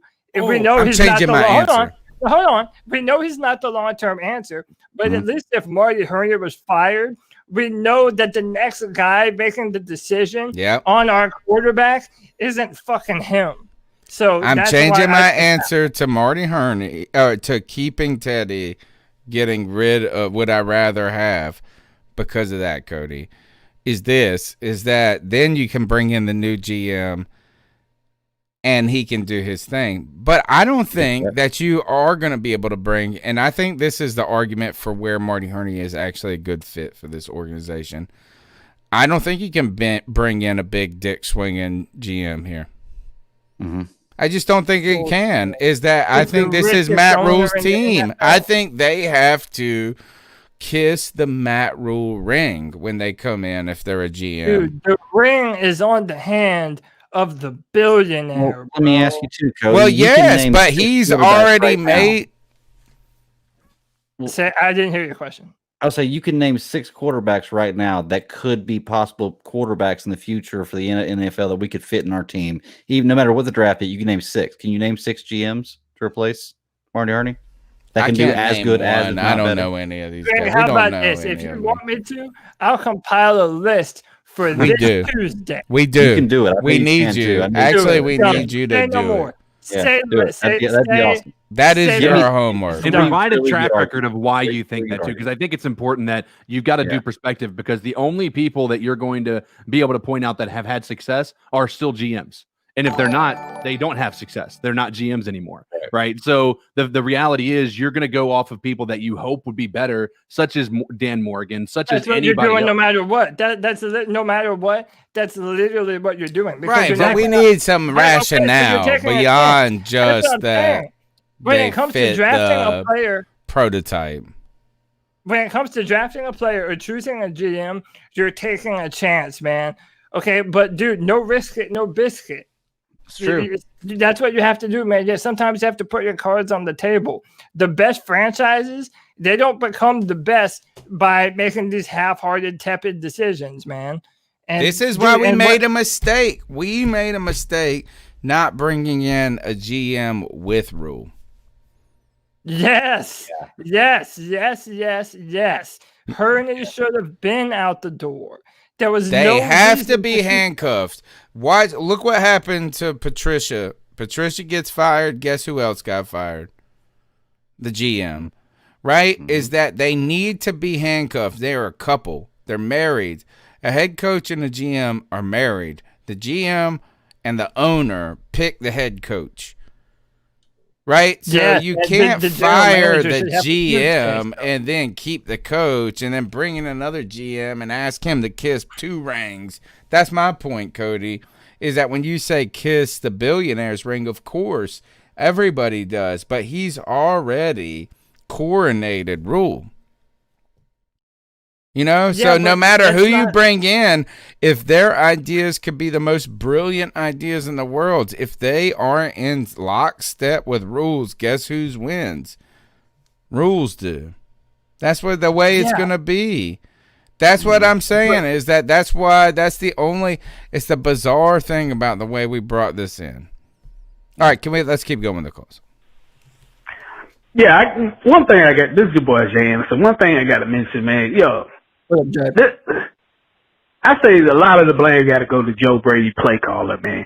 Because, dude, I'm like, you had time to run down that clock, man. I mean, to basically, I know you want to try to get Teddy loose, but, man, to protect your quarterback this is game situation. Even though, boy, Vilma, who I can't stand because he's an Aints, you're a former Aints player. He was saying this, game situation, man. You should have been running you should have been running the ball. Somehow calling good run plays to wind down that clock and stuff like that.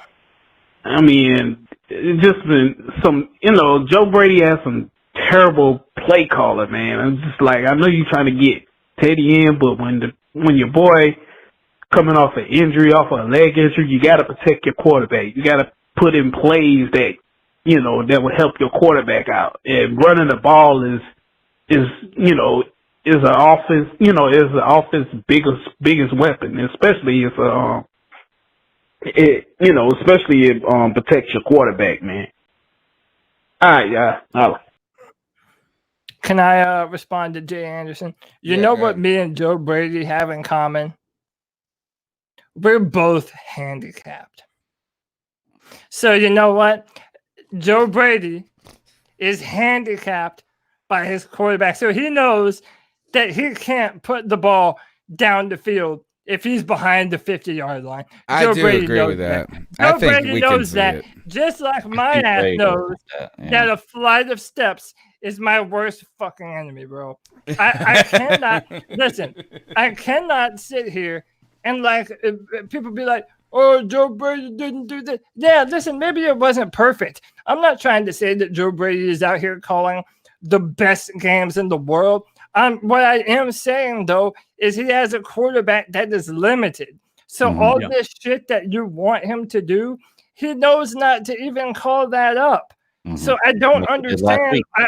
I don't understand the criticism. That's why Robbie Anderson's a possession receiver. That's why Robbie Anderson's a possession receiver. Yeah, but that's one of the things I'll say to that. I agree. I don't think I think Joe Brady is very much handicapped by what he has at QB. I do. But I also think he has some blame on the way that this game ended because that clock, he put the ball in Teddy Bridgewater's hands when he knew Teddy Bridgewater has not been doing anything there towards the end. And then at the end of the game, when we had 40 seconds, you had to do that. There was no other options. You have to put it in his hands. And it happened to work out that one time. But the part, and this is where I say, this is why I think this game is one of the reasons you're going to see Joe Brady not be a head coach next year. He might get some interviews, sure, but not anybody is going to be putting him in a coaching position this year and possibly for the next couple of years. And it's going to all be Teddy Bridgewater's fault. Everything about it is going to be Teddy Bridgewater's fault. So do you think he steps up and says something about it then? Do you think that he puts out there like, hey, I can't get the job done with this guy? No. You can't say that aloud. You can say that to Rule. You can't say that aloud behind closed doors? Well, behind closed doors you can. That's what I mean. You can behind closed doors, but you can't say it. Well, you can't say I can't get the job done with anybody, right? It's like, what do you say to your boss? I'll get it done, even if you can't. No. What you would say is, look at this quarterback who can't throw the ball. I was able to create an offensive game plan that made him look like one of the better quarterbacks in the league from a completion and yardage standpoint. I think the biggest stain on Joe Brady so far is Teddy Bridgewater. How about that? Saying this is that my biggest criticism of Joe Brady is not his play calling at any moment, not how he's deployed this offense, not how he's deployed Teddy Bridgewater. My number one criticism of him is being overly confident in Teddy Bridgewater that you go and bring him in to be the solution. That's my number one criticism, and I don't believe it's on Matt Rule. There's no way that's on Matt Rule. Listen, Joe Brady, 100%. That's where we're in agreement. He pounded the table for Teddy Bridgewater, well, congrats, bro. You have him. So, but also that's the same reason why I disagree with CK. I don't blame him for putting the ball in the hands of Teddy Bridgewater. This is the man that you chose. Yeah. And the man that this organization decided to pay $20+ million a year to. If you're not going to put the ball in his hands, then why did you make those decisions? Yeah, The problem I have is not that he put the ball in his hands, it's that he put the ball in the hands of the guy who was unproven all game in a time where you wanted to run the clock out. You should not have. You should have run the ball just like it'd been successful pretty much all game, and let that happen. And if you didn't get the first down, at least you're running the clock. Because guess what? If we had run the clock down before, if we did not do those 2 passes that were dropped by receivers and tight ends, or by the running back and the tight end there before they did the muff punt, then we would have run that down past the 2-minute warning. It would have gone past we didn't have warning. we did not have timeouts in our own offensive drive on the back end with 42 seconds. I don't know why. Is it Teddy? Is it Joe Brady? Is it a combo of both? I'm so sick of the fucking timeouts being wasted for no reason.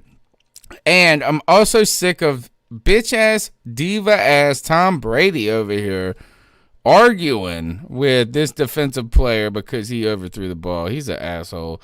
Talk about ruining a beautiful legacy. Tom Brady is ruining his own legacy in Tampa Bay with his own attitude.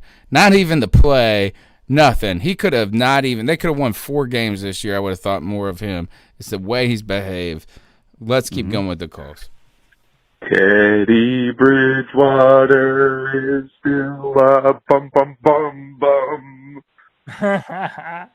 He who throws picks in the red zone. Hey, what's up, guys? It's Nick from Up in Mass. Dude, I'm just going to come right out and say it. Jeremy Chin won us this game. I mean, how many times can we sit here and say that he one called guy it in won the us middle the of the game? game. Poor guy. But two touchdowns back-to-back from a defensive player. Crazy. Shout out to Jeremy Chin, man. No Keep doubt. pounding it. Hey. Oh, you know who the fuck it is. you. And it's only after the fucking first quarter of this Minnesota game. I got a lot to fucking say. I'm back, baby. I've been on the hush for half the season, more than half the fucking season. Where you been? And I got a lot to fucking say. So after this game is over, I will be calling back. Motherfucking Panther Nation, I got a lot to fucking say. Let's do it. Also, fire Marty Hurt. Fire Marty Herney, go. What it do? Fire Marty Herney. Let's go. C3. G baby with the fucking return, It's your boy. baby. All right. Yeah, where Also, G-Baby, fire we Marty missed Hurt. you. All right, here we go. Also, fire Marty Hurt. Come on, next call. Come on. There we go. What it do, C3? It's your boy, Mike. Is it Mike? We don't know. Is it an impression? I love I was these gonna come more, impersonations of each other. I was gonna come more hype than that, but we lost. So let me see. Oh man, Stat Daddy, Bat Daddy, Cat Daddy. I hope you're there, man.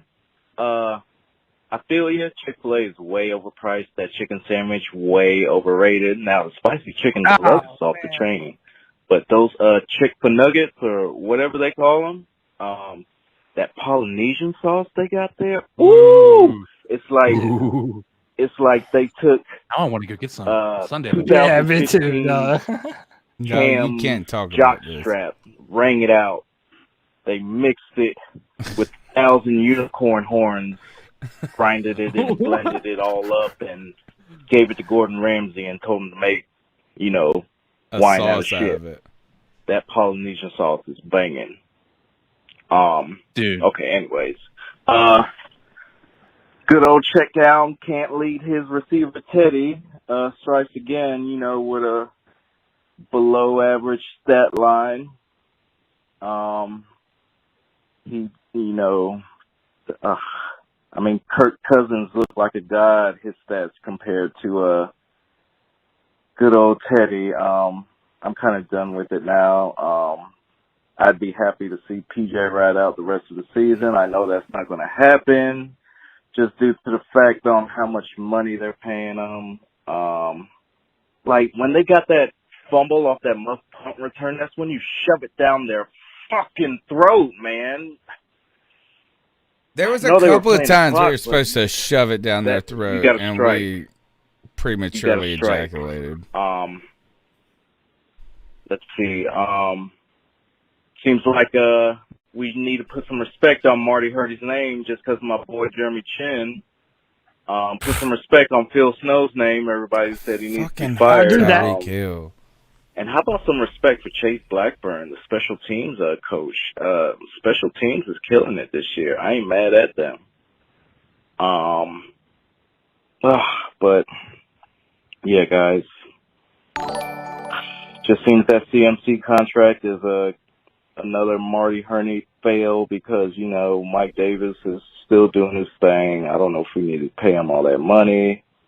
It also seems that when we play bad teams, a la the Falcons and the Lions, we get their coaches fired. I feel kind of bad about that. I kind of don't. I heard Matt Patricia was it. Shout out to Nick Montiero. Teddy is a bum. Get ready to live in that minivan down by the river is what I'm going to add on to that. That was not Jay. Who help me up? That was Supreme Leader. Supreme Leader is chiming in. You missed it, Cody. You need to go back and listen to our podcast from last week, from while you were gone. It may have been the best set of calls we ever had in the history of the podcast, like back to back. The one I wasn't here for is the one where they were all right. fantastic. I mean, the Herbert call was great, this and that, and then Greg went off on Chick-fil-A as his ice up, and I was sitting there going, "Oh man, Cody would love this. He hates their fucking waffle fries." Dude, spicy chicken sandwich is the bomb. Their service is the best, and have a blessed day. Hey, I know it's early. I know we've had a lot of fighting this year. I know we've talked a lot of shit. We've said this defense is horrible. I think we've all talked about it. I think the only bright spots, like we've said over and over, have been Brian Burns and Jeremy Chin. But if we don't put a fucking captain's patch on Chin's jersey and fucking, like, I will get down on my knees and suck his dick. He just scored back-to-back touchdowns for us in a year where we can't even, like, we literally can't get off the field as a defense. And this man has gone out there and scored back-to-back strip touchdowns. Like, please, God, can we keep him? Can he stay forever? Rub myself because in he's butter. the only bright spot in this defense since Luke Kuechly left. So we had a call where the last call from Supreme Leader talked about juicing a Cam Newton's jock strap with something else to make a Gordon Ramsay sauce, and now we're sucking Jeremy Chin's dick on this podcast. Close your kids' ears, folks. Wait, hold on. What's up, C3? So, no, you gotta pause it. Listen, man, there's 106 people watching. That's a fucking crazy number for us. What? Come on. We're at 93 likes. Listen, get us to 100 likes, man. Get this video to 100 likes. Come on. Man, look, we're trying to bring the heat, trying to be honest with y'all about what this football team is and give y'all the platform to bullshit with us, man. So hit that like button. Share this with all your Panther fans. Man, you know we've been cutting up, man. Come do it with us. In a world where 102 people are watching the stream, finding out Teddy Bridgewater is complete and utter garbage. 252-228-5098. You can be a part of the longest running Panthers podcast. We're live Tuesday nights, 9 p.m. Go ahead, folks. Smash that thumbs up button. I don't know. Smash it like hit that thumbs up button like Teddy Bridgewater hits a dump off pass. Hey, that is what I would think about before the next, through the next call. We're at the number 6 pick right now with 4 games left. What can we finish at? Think about that. Ooh. We could finish 4th. You know what this is going to make us do is cheer for weird teams. Like, we're like, you know what I'm saying? Like, all of a sudden, we're going to become like. Jets get the done. Yeah. The Jets are definitely going to finish better than them. Like, definitely better than them. But honestly, we could finish with the 3rd or 4th pick based on where we're at right now if we lose out. So we played the Denver Broncos after our bye, and they don't have a quarterback currently because all of them are gone from COVID. They will. Okay, right. By the so way, I want to talk about that here in a second, guys. Okay, but then we play Ron Rivera. Ron Rivera comes back home. Are we going to be fucking Tyreek Hill, man? Like we are. God, I hate this motherfucker. What? Right. Tyreek Hill just caught another touchdown, dude. What the fuck, man? He's got 3 today. He's got 216 yards and 3 touchdowns. That can get downfield, a quarterback that can get it to him. That's what happens, Tony, right there. We have a quarterback that can utilize that skill. These guys are embarrassing the Bucs right now. It's absolutely beautiful. Anyway, what I wanted to mention is the Broncos, right? They were facing the Saints today. The reality of who else was diagnosed with COVID was Lamar Jackson. Right. And what did they do for them? They postponed the game, didn't they? You know what they did for the Broncos? Play a wide receiver as your QB because you're not getting a schedule extension. Can you talk about how much they prefer people like the Saints and Lamar Jackson and the Ravens that over top of somebody like the Broncos? They are completely shitting on the Broncos organization. I'm not like I said. I have no skin in that game. The Saints are clearly going to win the division, but they are making this so easy on the Saints to get a possible bye in the NFC. Because they are just giving, even with Taysom Hill, who, by the way, today has not looked like a phenomenal player, right? He's had an interception. He's gotten the benefit of the wide receiver quarterback throwing 2 interceptions. I mean, it's not been a fantastic game. He's just benefited from the other quarterback not being a quarterback. Hey, how good did it look to have Peyton Manning win the 50th Super Bowl? This is a television show. Remember last year when they wanted Patrick Mahomes and Aaron Rodgers to be in the Super Bowl, and Patrick Mahomes and Aaron Rodgers were in every fucking commercial together there possibly was, and they got all the calls for them to go their way? This is a television show. I don't care what anybody says. Irritates the shit out of me, dude. Things for teams to work. They wanted to give Taysom Hill a nice little easy week, because they knew that if there was a decent defense, he was going to come out and shit the bed. And he did somewhat. He shit the bed a little bit today. He hasn't been fantastic, but he has benefited heavily from the Broncos not having an actual quarterback on the field. All right, let's play this call. Come on, folks. We're like 3 likes away. It's crazy. I don't think we've ever gotten 100 likes. And this is our biggest way to go, Panther Nation. Way to turn out, folks. Way to turn out. And Vikings and Dallas. We've seen a lot of people in. Yeah. All right, let's do this. Chef Jeff from the middle of the game. Chef Jeff here. Cousin. Watching the game. Just literally watched the little, beginning of the second quarter interception. We were driving really well by fucking Teddy Bridgewater. And I was going to call before that. I was going to call at the end of the first quarter and say that, whether we win or lose this game, if we win, it would be in spite of Teddy Bridgewater. I'm sorry. PJ Walker should be out there. You guys can hate on me for it. I know there's going to be a bunch of people out there disagree. I don't care. PJ Walker should be out there. Teddy Bridgewater needs to be sitting on the fucking bench. That's really all I got to say now. I'll probably call back at the end of the game and definitely be listening to you guys this evening. Keep her pounding. Way to go, Panther fans. We crested the 100 mark.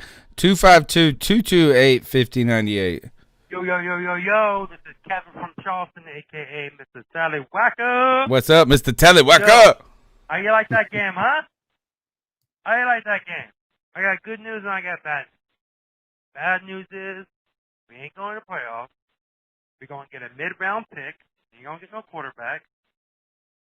But good news is we don't have to worry about which receiver we're going to take, because DJ just tore his ACL because of Teddy Bridgewater. Yep. Yay! They did say it's an ankle injury, Fuck by the way, David guys. Tipper. Peace. Mr. Thank God it's not Tallywhacker. an ACL. Yeah. Whatever the injury is, it's 100% Teddy Bridgewater's fault, and he refused to even take any kind of credit for it. You know, I've been upset about that, and you guys, some other people brought this up earlier in the season, and I have been trying to, not defend Teddy Bridgewater. That's not what I've been doing, but not go overboard with every little thing. I always had this thing so I was a big Barack Obama fan, like a giant. That was my dude. Yeah, Barack Obama's my guy. I saw him speak in 2008 in my college. I walked out there excited about being an American, and for the next 8 years. And I'm a middle guy, but I'm Catholic, so I mean, I think everybody leans fiscally conservative in some way. I think so I always felt myself a little right of center. And I told in that 8 years, the right pushed me to the left. Right? Like, they were so critical about everything. It'd be like, this motherfucker don't have his lapel on the right lapel. He don't got the flag upside, it was just over. So when Donald Trump came and was elected, I told Democrats, liberals, I said, be careful. Don't go overboard on too much of the little shit. Save it. He will fuck up.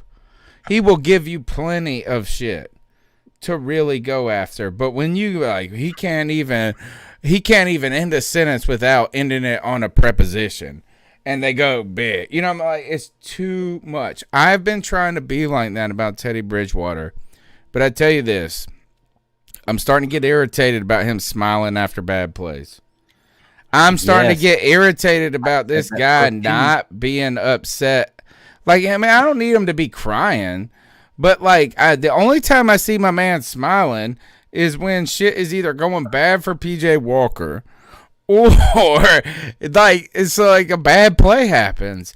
And then you're going to get in the fucking post-game press conference and not fall on the fucking sword. Cam Newton's favorite saying was instead of pointing fingers, I point thumbs, homie. And I'm disappointed that Teddy Bridgewater isn't doing that a little bit more. I said that at the beginning of the season, and you know what's even worse about that is he's now seen the Saints and the Vikings, and both these games when we went into them, we're like, oh, it's Teddy's revenge game. And guess what? Every game he's made time to go through the organization and the coaching staff and the players and say hey to all of them and joke around with all of them. Guess what? Those guys got rid of you because they didn't want you. A loser goes back and celebrates with them when they got rid of you because they didn't want you. That's what a loser does. For months at a time, or after we signed Bridgewater, whenever it was, I got so much shit from people saying, oh, you're just not pulling for the Panthers because it's not Cam, and you're not giving Bridgewater a chance. And that's why my catchphrase all this season has been Teddy Bridgewater is who I thought he was. I mean, I could have predicted this, and I did predict this before this season even happened. Teddy Bridgewater, even in his limited amount of time, has never shown the necessary traits to be the quarterback of an NFL football team. Not a starter. Damn sure not a starter. And by the way, I don't have a crystal ball. I know I look like crippled Jesus, man, but I have no powers.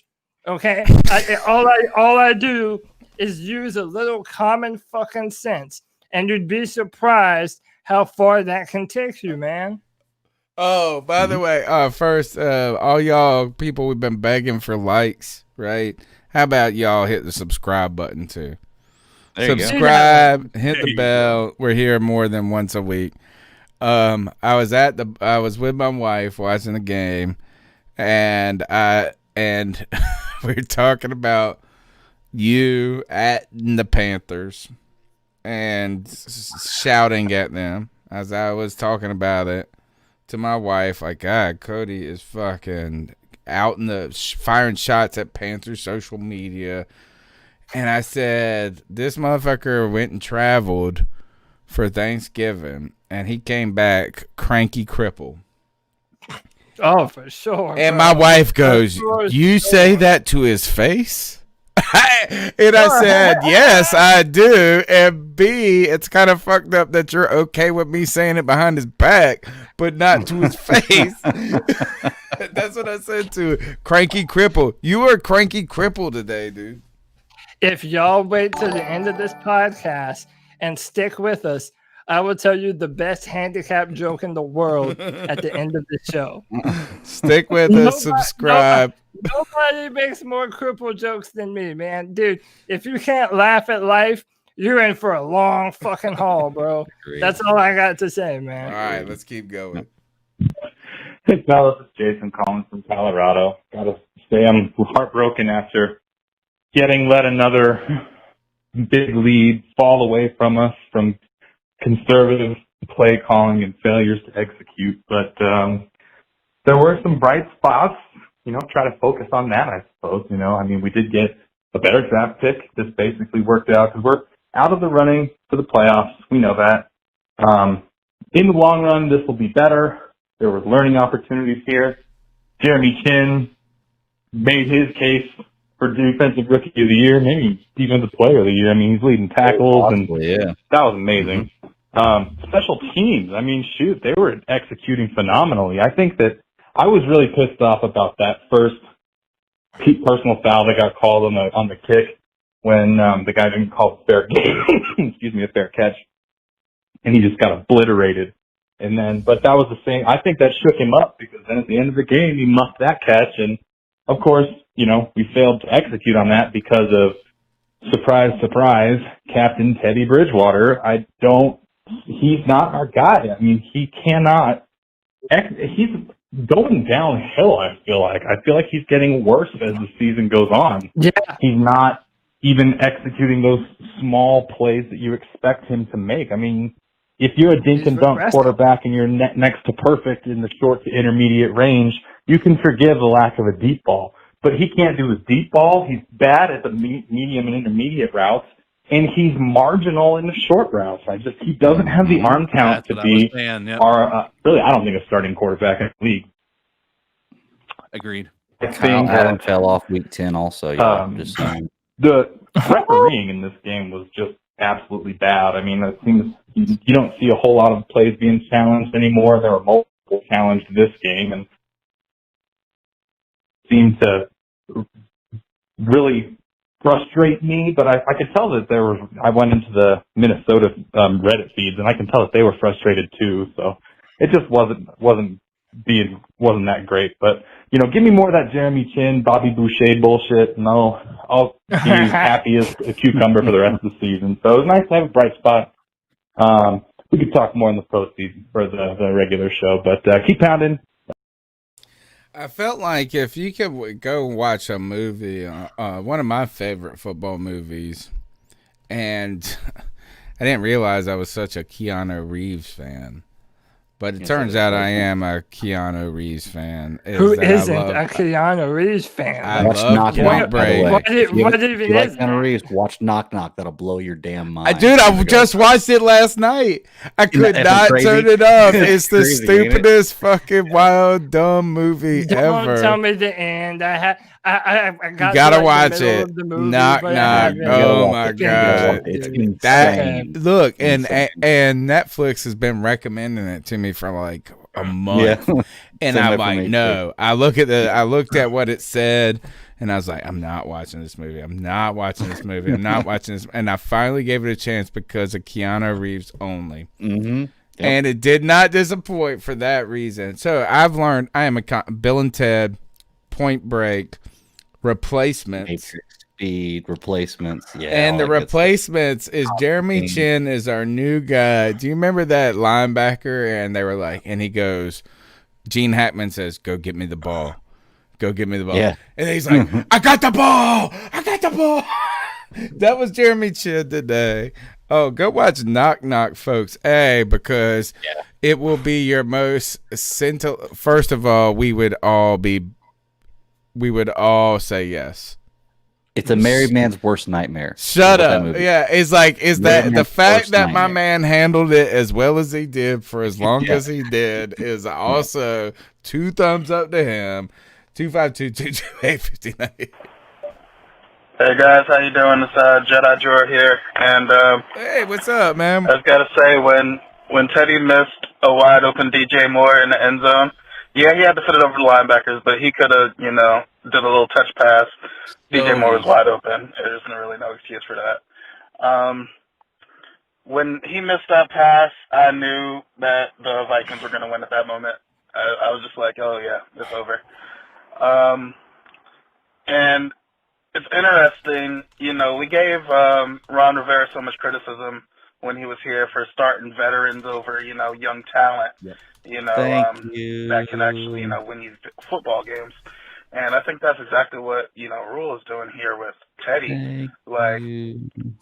He's put so much trust in Teddy and I guess so much investment in Teddy that he doesn't want to, start somebody like a PJ Walker he had the 2 end zone interceptions last week, but the thing about PJ was at least he was dynamic. He was, exciting to watch. It seemed like the team was rallying around him. It was fun. It was fun. It's really disappointing to watch this game and, basically see Teddy, start off terribly. He picked it up in the second and third quarters, but then, when it came down to crunch time, he really didn't step up.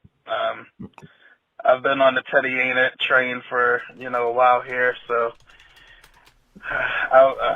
I'm hoping it looks like we played our way out of, getting one of the better quarterbacks this year's draft. Not necessarily. Hopefully we can figure something out because, it was embarrassing. We, as Panthers fans, we were embarrassed this week. So, hey, what can I say? Keep pounding and enjoying the show, guys. I don't think we were embarrassed, personally. I feel like Teddy Bridgewater was embarrassed, but yeah. I think as a whole, we know we should have won that game. And the one person that is supposed to be the reason we're supposed to win, our quarterback, was the reason we lost. So I guess he's not it. I think we all can agree with that. But yeah, that's 100% accurate. Dude's just done. I just don't know. I will say this much because I think like Bad Daddy. God, Tom Brady picked off of a tip. Nice. That's another one. Pick 6 too. It looks like. But we wanted to, yes, the criticism for Ron Rivera was the unwillingness to play new talent to try to develop those guys. But and yes, Teddy Bridgewater, you would say is a veteran, but I also think he's their guy. He's the guy they handpicked, they signed to a contract. I think it is less about veteran for him and more about, hey, listen, this guy is he knows the offense better than PJ Walker by probably a mile, but he's just not able to execute it very well. I think that's why. Like what you're seeing now is, let's look at Tahir Whitehead. He's out of the equation now. Jermaine Carter Jr. starting. These guys that are young are getting opportunities. And if Ron Rivera was still here, do you think Jeremy Chin would be on the field as much as he is? I guarantee you not. So they are making strides, and they are better than what Ron Rivera was. I think it is fair to criticism that they did not make a move away from Teddy Bridgewater this game at all. I think there should have been a move away from him, especially that last drive. Even though it ended up working out, I think it should have been a move at that point. It should have been. Listen, we can go to the next call. I kind of think watching this football team, there's, again, a lot to like going into the future. But the problems that we have on this football team, as the season goes on, the problems are under more and more of a magnifying glass. Mm-hmm. And I did want to touch on something a little bit. I feel like a lot of people might be owing the Bat Daddy an apology for this Kyle Allen comparison that he's been making, that even I have been tepid to jump on. Like, even I have said, okay, Teddy Bridgewater is better than Kyle Allen. But how much better is he? Like, really, what does he do for this football team? Can you tell us, Greg? Because I like how you haven't backed down. And mad props to you for this. is you call yourself the wet blanket now on Twitter. Cody owns what he says. He says, you don't want to call me a fan, don't call me a fan. And you have not backed down from this. No. Tell us why. Not at all, because you look at Kyle Allen's first last year, and I look at his first 10 games, and the game 10 was where he really fell off.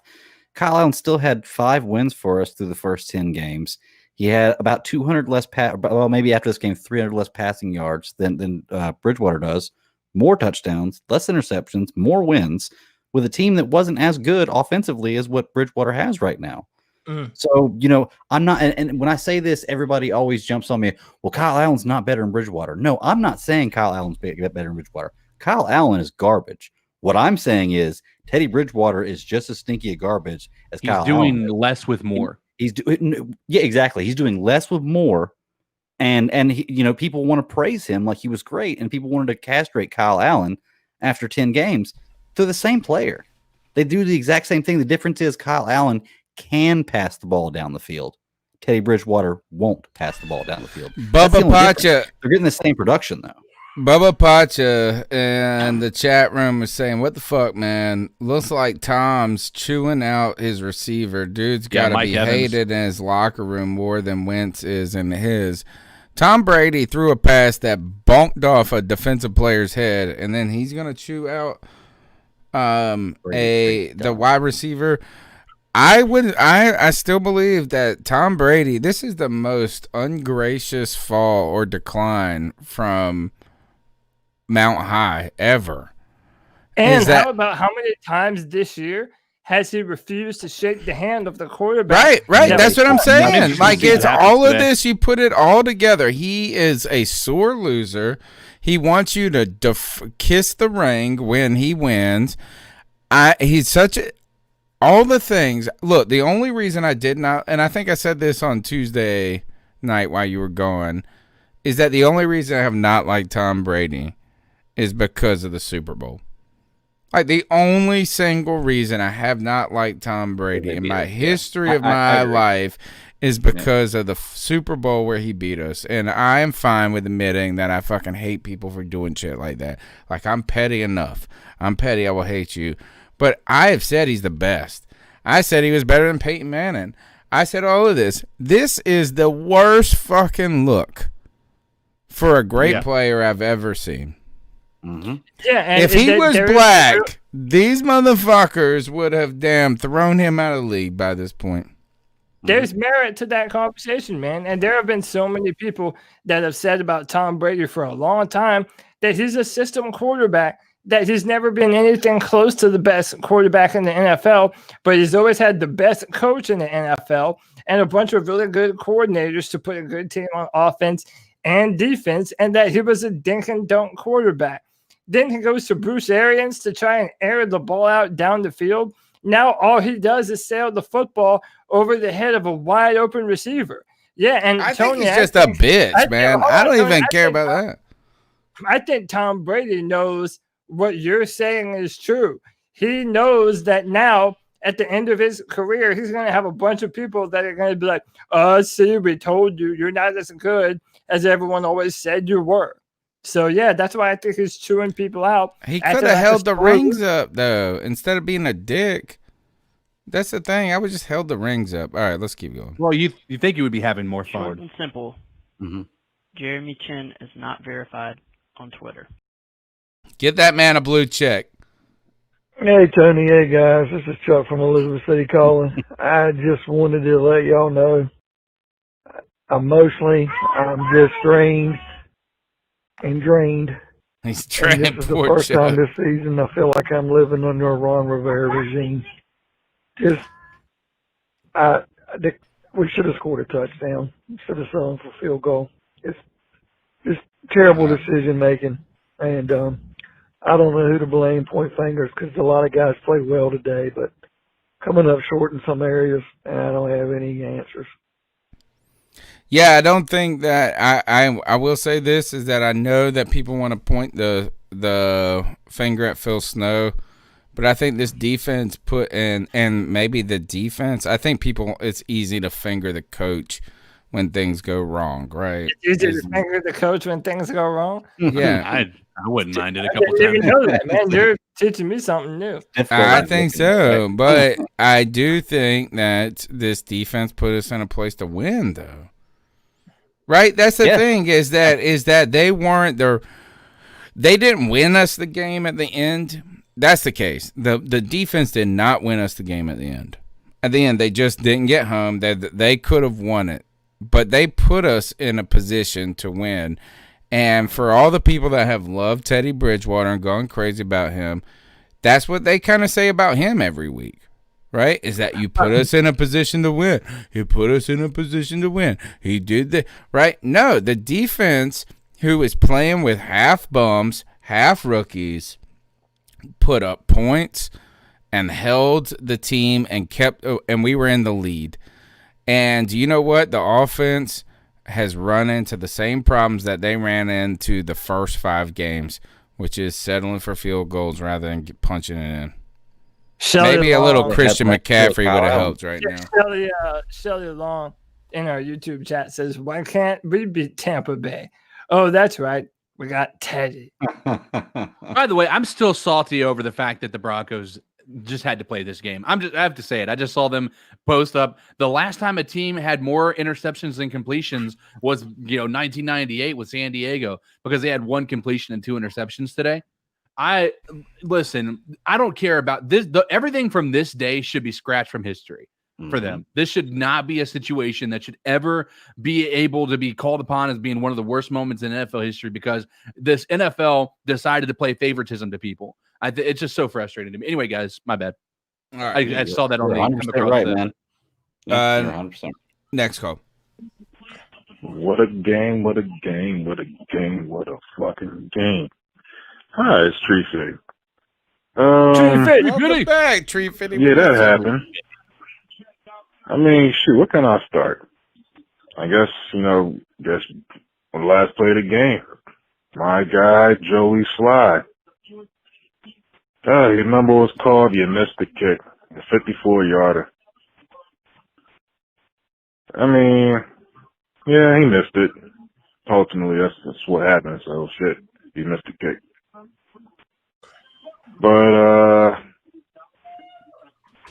yeah, I don't even know where to go from this.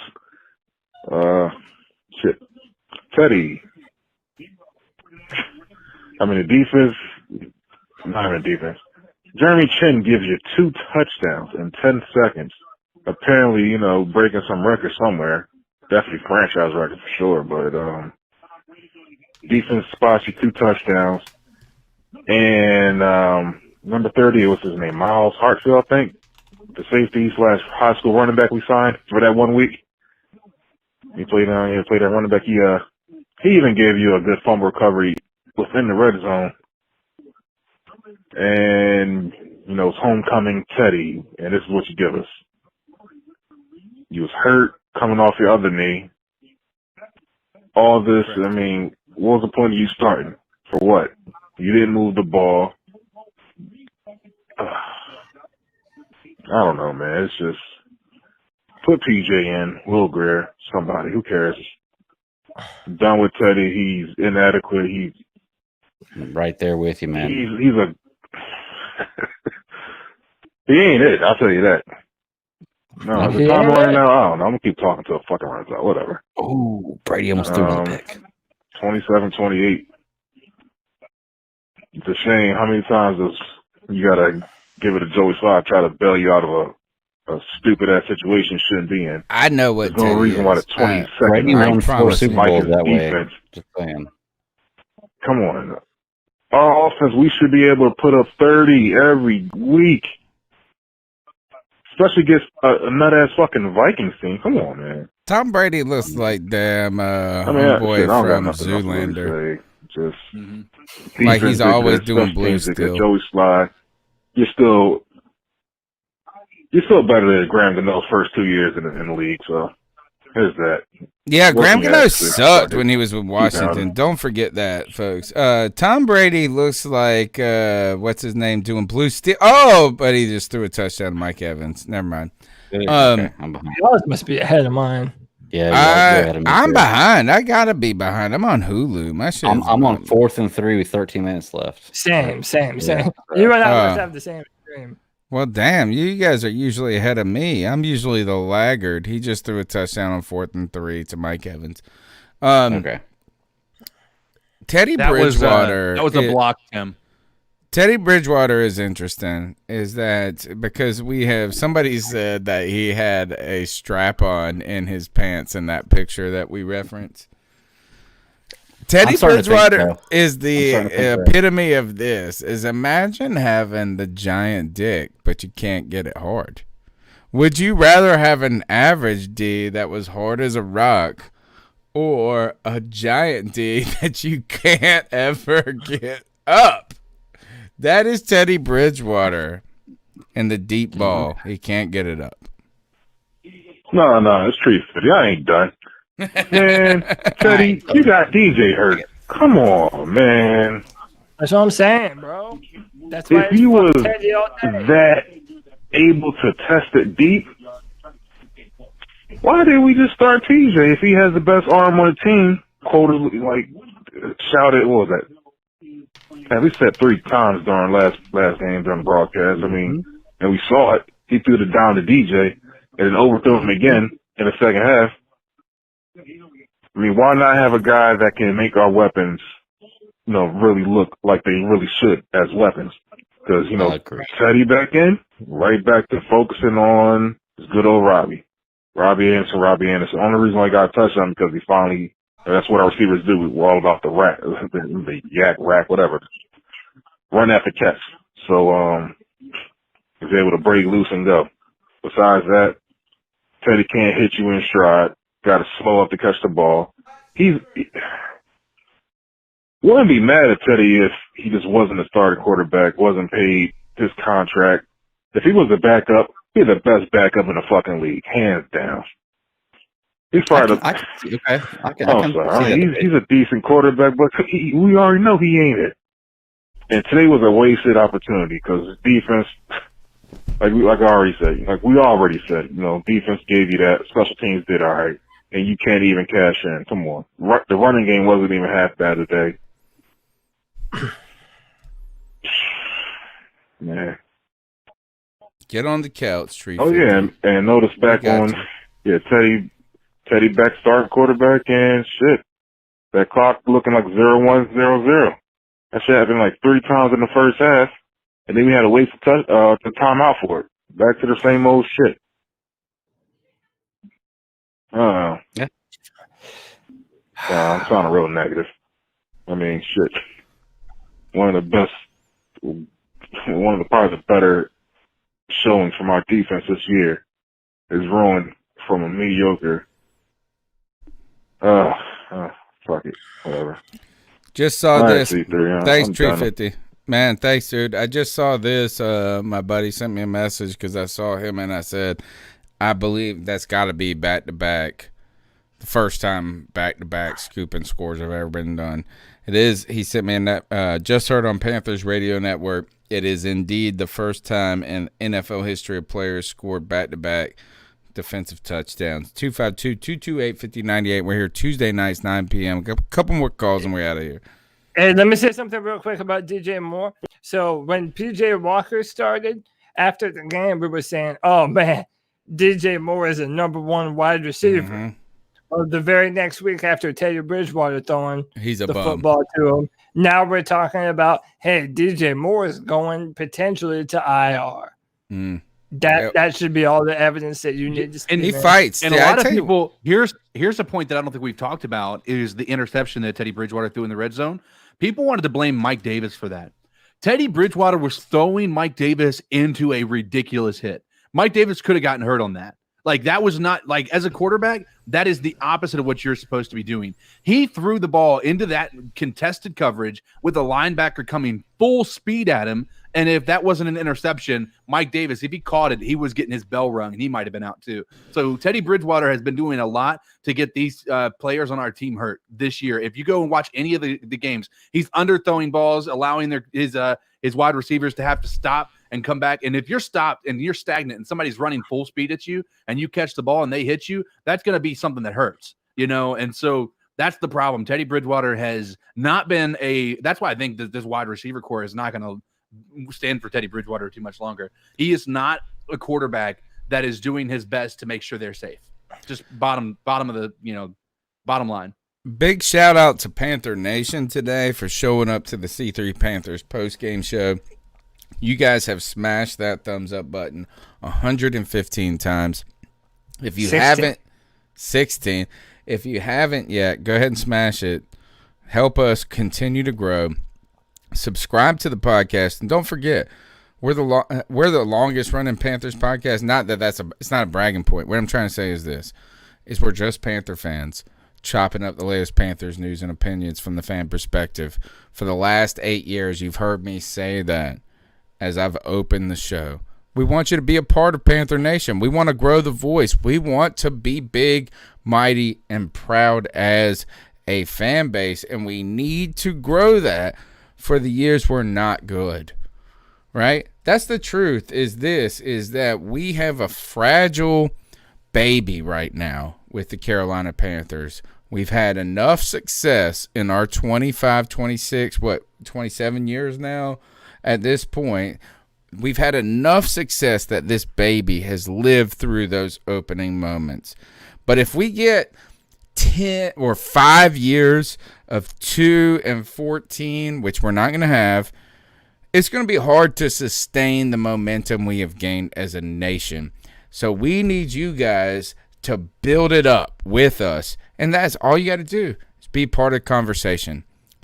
Tell a friend about the show.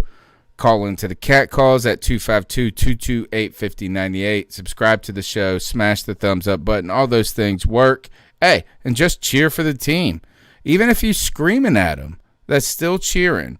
You can hate and love players. It all helps. And if you're a fan of another team wearing another jersey at our stadium, you don't like our team, come on over. We'll take you, because your team sucks. Fuck the Falcons. AC3 Nation. This is Darius Burks from Fayetteville, North Carolina. I'm in a military station in Japan. Oh, man. I just want to say thanks for letting our voices be heard, for the good, the bad, and the ugly. For what we had today was the good, bad, and ugly. Just want to make a shout out to, of course, Jeremy Chin. That dude was dominant today. I wanted to hate on Teddy Bridgewater because he not only injured our wide receiver, he did nothing for 3 quarters, barely scored a touchdown thanks to Robbie Anderson. I just want to say, if we probably had PJ Walker in there, he probably would have scored more touchdowns, especially that last one. I don't want to put it all on the kicker. That dude, he missed a long one. He has the leg, but he doesn't really have the accuracy. We've seen it all year. We've seen it last year. So to put all the blame on that guy is not the move. Teddy put us in that situation, and Teddy deserves about 90% of the blame.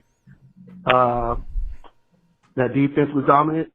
They let a lot of stuff through, but, there's only so much you can do when you're always on the field. Thanks for letting our voices be heard. Appreciate that, man. That's all we're trying to do, is continue the conversation. Hector in the chat, Hector the Legend, says, I might turn into a fan if you get your stuff together. He went on to say, we don't know anything about football. I believe that Hector may be Brandon Herbert. What's going on, P3? It's Darius from Raleigh. What's up, Darius? We had Darius from Japan. Now we're in Darius from Raleigh. About this game, but I'm going to keep it short and sweet.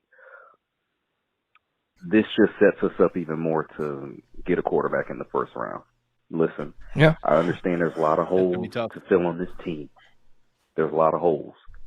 But the hardest hole to fill on the team is the quarterback. I said this last week when I called in. Teams take quarterbacks even though they have a lot of holes to fill. You still have to get a quarterback. And then people want to bring up, the Joe Burrow injury and all that stuff. That can happen to anybody. It can happen to anybody. If we end up picking I'd say top 6 or 7, Tell them, there Darius. no reason we don't take a quarterback. If we don't take a quarterback, I'm going to be livid. Mm-hmm. I understand receivers were dropping balls and stuff like that, but I feel like with any other quarterback, well, I don't want to say any other quarterback, but one of the quarterbacks that are doing good this year, we win that game. There should be no reason we didn't score after they muffed that punt. It's kind of hard to say keep pounding after that, but I'm just hopeful for the draft at this point.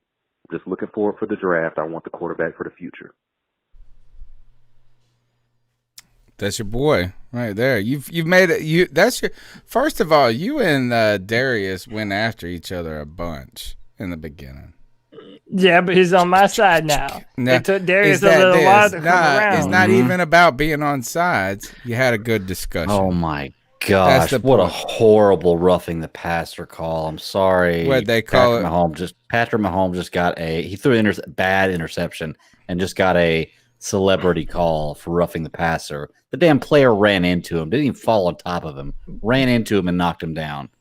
But hey, still standing on his feet, and they called roughing the passer. Get the fuck out of here, yeah, Patrick man. definitely gets plays. But I do want to pinpoint something, man, to Hector the Legend in our chat. Look, the whole point of these podcasts is Panther Nation, and I think this has been proven over the course of this year too, and us doing kind of crossover events with other Panther YouTubers, is that this Panther fan base has a lot of different opinions, man. A lot of different opinions on the players on this football team, the direction of this football team, the decision makers on this football team. There's room for all opinions, man. We're not trying to stifle anyone. That's why we have the cat calls line. If you want to tell me I'm stupid and ain't shit and don't know anything about football like Brandon Herbert does, have at it, man. That's what we're here for, man. You don't have to agree with us, but one of the things that we're always going to do is we're going to give our honest opinion and our honest assessment, regardless of if it's popular or not, because every single guy on this podcast has gotten a ton of shit about us being not good Panther fans and, you're cam sexuals and you just hate Teddy Bridgewater. That's a good and term, all this though. nonsense, man. No, we're going to be honest with you about the players on this football team. So, hey, man, we're down for the discussion. I do find cam sexual. I told Carl that he was about 3 years late on the cam sexual comment. I like that. Like, it was good. And that is the thing. We're not football experts. We're expert football fans. The number's 252-228-5098. What's going on, C3? It's Darius from Raleigh. Wait, is it? Darius? Hold on, this is a different Got a lot to say about this game, but I'm going to keep it short. Nope, that's the same one. Next So, one. Greg, 16 interceptions, 13 fumbles. That was Kyle Allen. 13 fumbles? No, maybe turnovers, not fumbles. right He didn't have 13 fumbles. Let me look it up right now. Yeah, look up how many fumbles he got. Because fumbles is a stat that gets hit. We got to look for the call. Yeah, we got to start the call. Sorry, yeah, I apologize. No, Good. it's fine. I didn't hear him. Than Kyle Allen. Not by much. Not by much.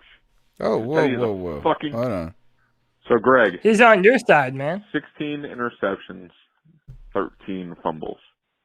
That was Kyle Allen last year. Okay. That stat right there is the big reason, at least in my head, as to why Teddy Bridgewater is better than Kyle Allen. Okay, not by much. Okay. Not by much. Because Teddy is a fucking bum. And I won't insult Kyle Allen because he has a fucking hurt leg. So, that wouldn't be fair even though he is a bum. Okay. So he kind of was on. He was a little bit. He kind of was, yeah. He still thinks that he's a bum. He just doesn't think Kyle Allen's that good. Fumbles is a hidden stat. They don't advertise that one well. Yeah, and here's my argument. I don't think Kyle Allen's a good quarterback. I'm not by any means advocating Kyle Allen being the quarterback. What I'm saying is if we're getting the same production from Teddy Bridgewater, paid $63 million to, we could have got that from $7 million from Kyle Allen. and been in a whole lot better position in the same spot to get the same For a quarterback in the rebuild, draft.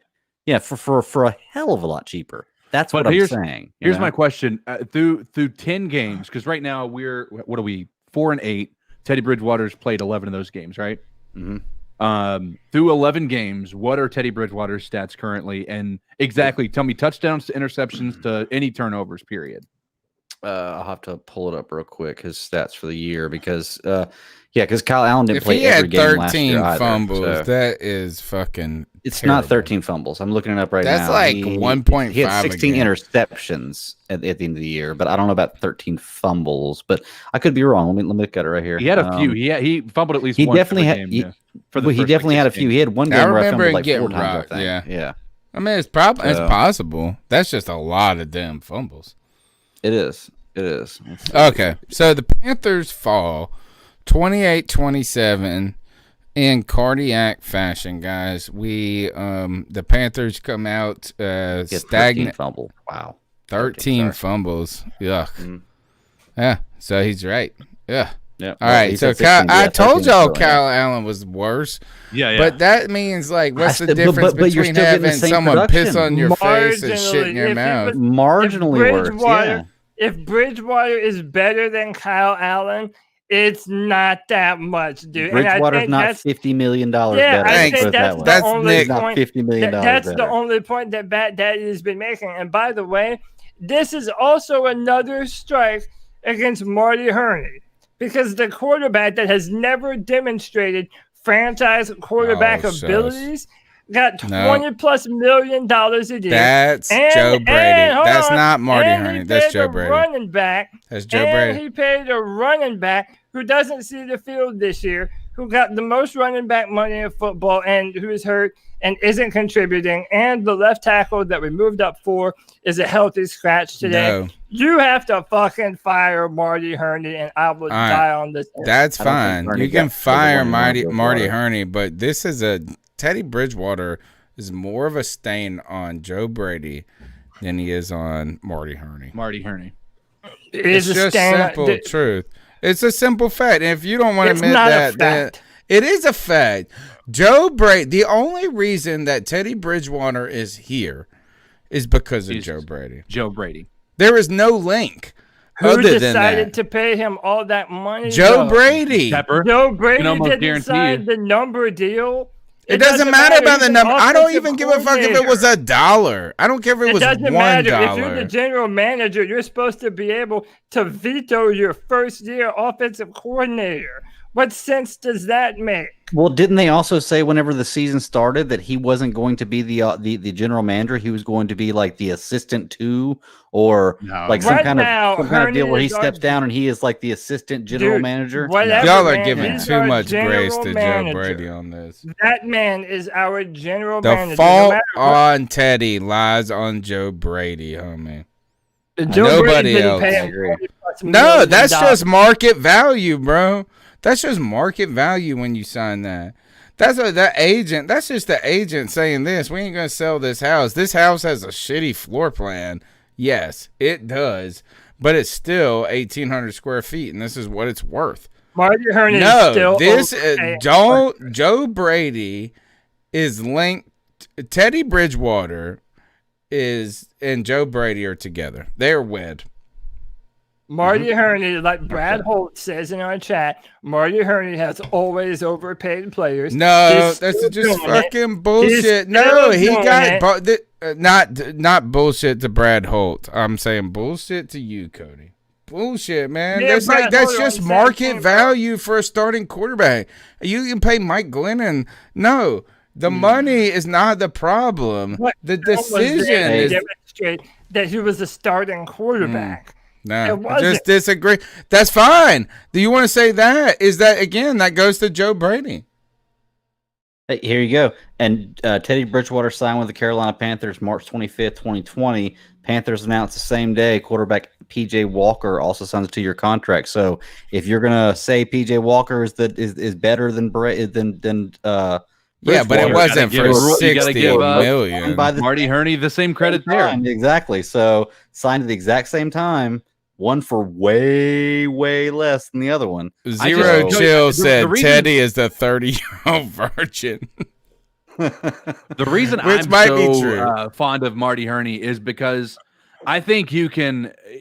Every single GM I've looked at, I've been going through the Chiefs. I've been going through. Everybody has almost as bad a record on the second, third, fourth, fifth round picks as Marty Herney. Right. Not a single one of them have hit on as many first round picks. Not a single one.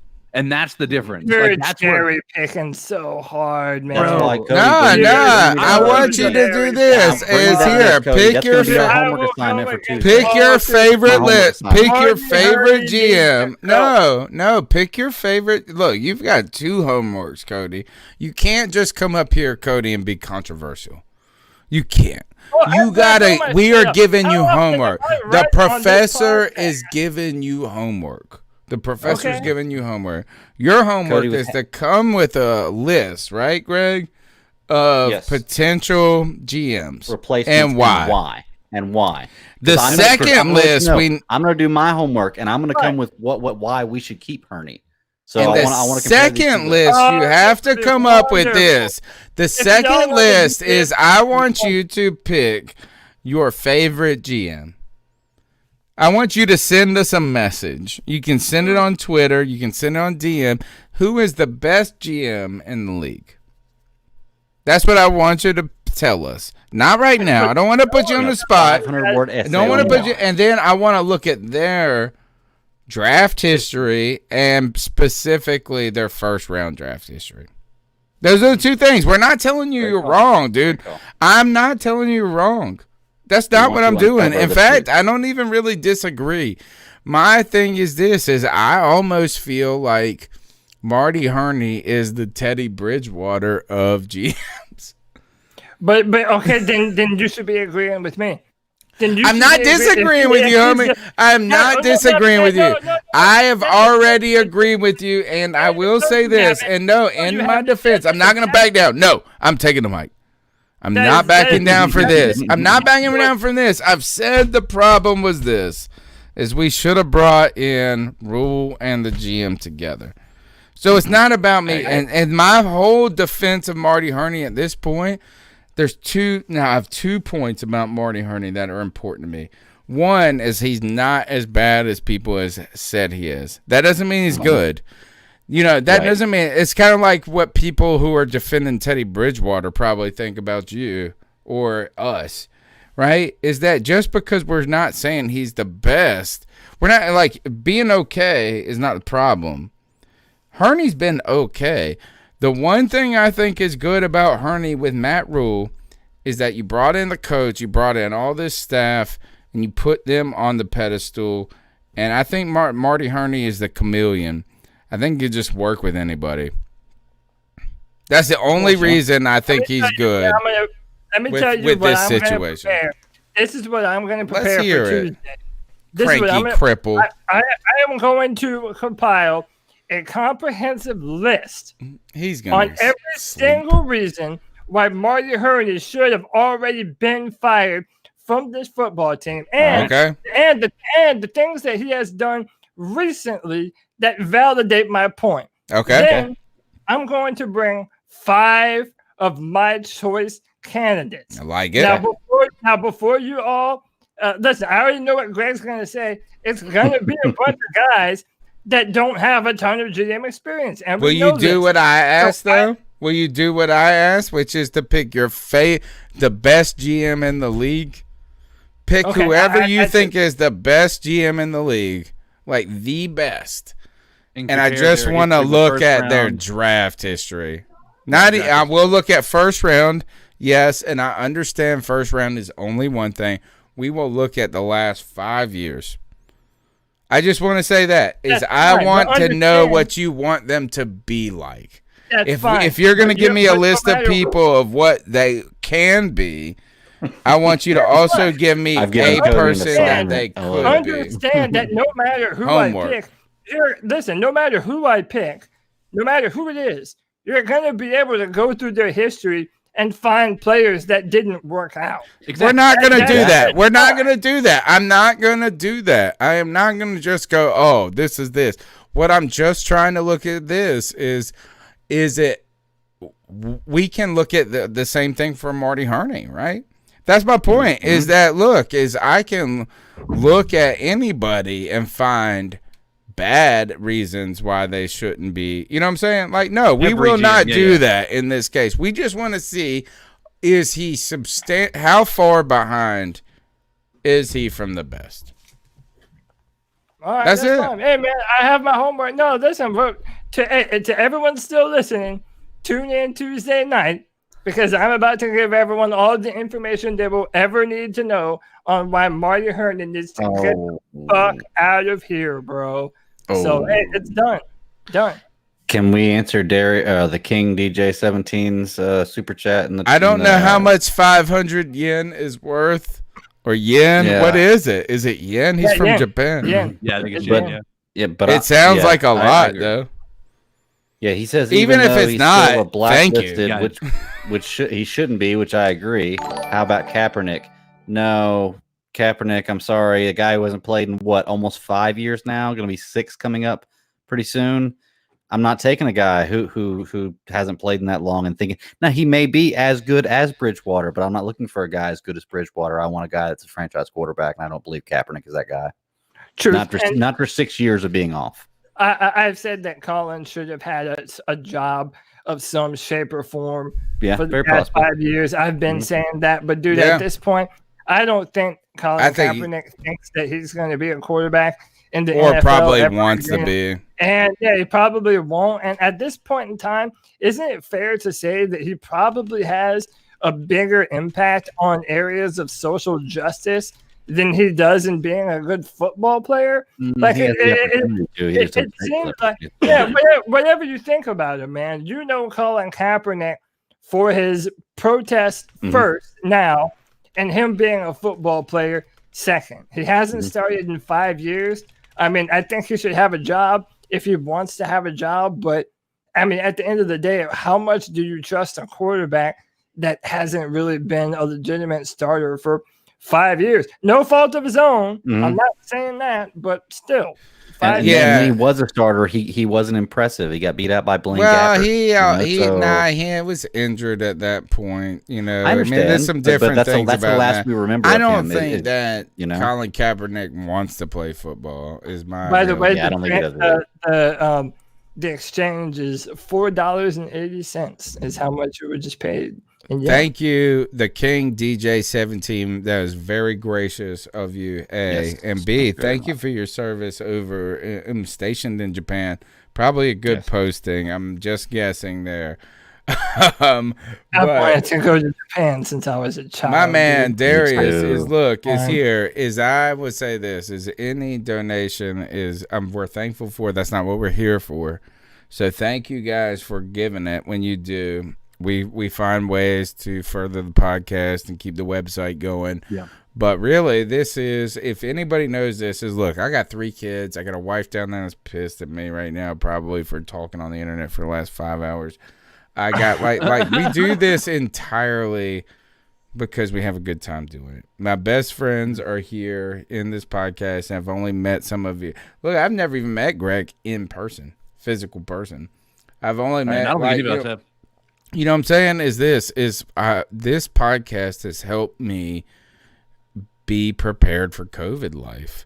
Like, my wife's all like worried about her social life. I'm like, dude, I've been taking care of this shit for years on Tuesday nights. You're more social than ever, Tony. Yes, we're here. So thank you though for anybody who does give to the podcast. Thank you very much. Any amount is so generous, but you know what you can do that makes us grow just as much. Thumbs up, subscribe, share, tell a friend about the podcast, tag them in a link to the podcast and be like, yo, Teddy Bridgewater sucks, or yo, Teddy Bridgewater is the best. Right? All of this. Wonderful. So thank you. Guys, that's all the cat calls right now. So we've been through the calls. We're here live Tuesday night, 9 p.m. My final thoughts on for me, and I'll let you go. We'll give everybody the mic one last time. My final thoughts for this game. Ooh, actually, no. I'm gonna give it to you guys because I wrote down some notes. You guys go. Who wants to go first on final thoughts for the game? And hit us with your chin check in that point. I mean, Yeah. I think this is pretty easy with the chin check. I mean, Yeah. across the board here. Yeah, across the board. Yep. Can we all just he deserves it. All of our chin check this week. And listen, Tony might want to go Kerr. That's fine, whatever. But dude, we all need to say Jeremy Chin. Is our We need him to be defensive. When they said that, they kept saying he's a defensive rookie of the year prospect, defensive rookie of the year prospect, Defensive and player then of the year. Yeah, but do you remember when they blocked our field goal or whatever? And then Vilma's like, this guy could be defensive rookie of the year. I was like, shut the fuck up. No, you cannot say that. I never heard his this name game. up to this point. No, neither have I. Do we have another call? Darius Jones said he called in for a second. All right, It doesn't. I don't know if he did or not. Yep. Here it comes. I got one last one. Just came in. Here we go. Well, it didn't. Just 7:05 came in like 15 minutes ago. Hit refresh. What's up, C3? It's Darius from Raleigh again. Another point I want to make too about the quarterback and why we need another quarterback is I hate to do it. Is I'm going to bring up Cam. I feel like every diehard Panthers fan has asked themselves this question time and time again. If we had Cam Newton, how many games will we have won this year? And if your answer, if you're like, if you, it's not like, less. If you have questioned yourself on that anytime this year, you have answered the question of why we need another quarterback. There should be no reason. I don't want to get into the whole conundrum about, letting Cam know or anything like that. But if Cam was on this team, we would be well above 500. Way to finish it with the most controversial comment you can make in Panther Nation, Darius. I'm not sure that's accurate, but what, my statement? Or no, him? that we would be well over 500 if he was starting. I don't know that that's accurate. Well, we're only one game. What, 2 games away?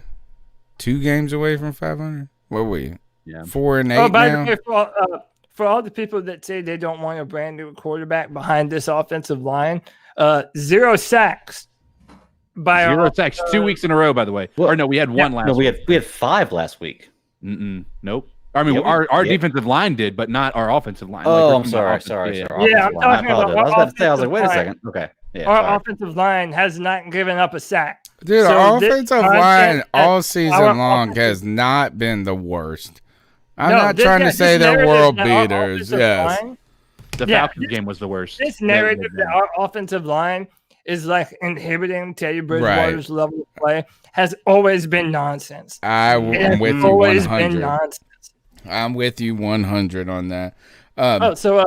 Did you want to wait until the very end of the show for my cripple joke, or you don't want it now, or what? It's up to y'all. First of all right, here, look, go to your final points and give us your cripple joke.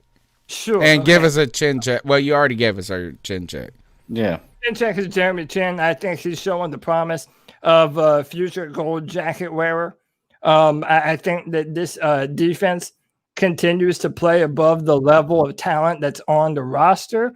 And I think that the more we continue to try and accept mediocrity in the form of Teddy Bridgewater and Marty Herney, we will forever live in said mediocrity. And whatever injury DJ comes away with, it's 100% on Teddy Bridgewater. Now, a family decides they're going to go on vacation, so they check into the hotel. After the family checks in, the wife and kids move away. The husband leans over to the receptionist and says, "Hey, the porn's disabled, right?" He says, "No, it's normal porn, you sick fuck." That is a good cripple joke. All right. Well done. Yes, the porn. I don't even know what to say. I want to come up with a backup joke. All right. You think wherever and whenever that one's for you to have wherever you are. Say it one more time, because the checking into the hotel part got me. A family checks into a hotel on vacation. The wife and kids walk away from the counter, and the husband leans into the receptionist and says, "Hey, is the porn disabled?" And it's like, "No, you sick fuck. It's normal porn." The wife and kids walk away. That's what I needed to hear. The joke ends way more abruptly. I just needed the details so I could restate it. All right, who's up next? I'll go real quick. Just overall thoughts of the game. It's exactly what I've been saying all year long, man. All year long. And for all you people who have been atting me on Twitter and talking shit about me in the chat room and this and that, it's cool. I'm fine with that. But guess what? I'm right. Teddy Bridgewater is not the answer. Anybody who's been saying that, sorry, you're wrong. He proved it this game. Our defense has been playing well enough for him to win games, and he's not been winning his games. Period. That's the final thoughts on the game. Chin check obviously goes to Jeremy Chin. And that's all I got to say. Everybody else, ice up. Got different thoughts. Ice up. CK? Yeah, so thoughts on the game is there's definitely blame outside of Teddy Bridgewater for today's loss. But Teddy Bridgewater houses 90% of what we saw today as far as why we lost. And there's not much you're going to be able to point out to say otherwise to me.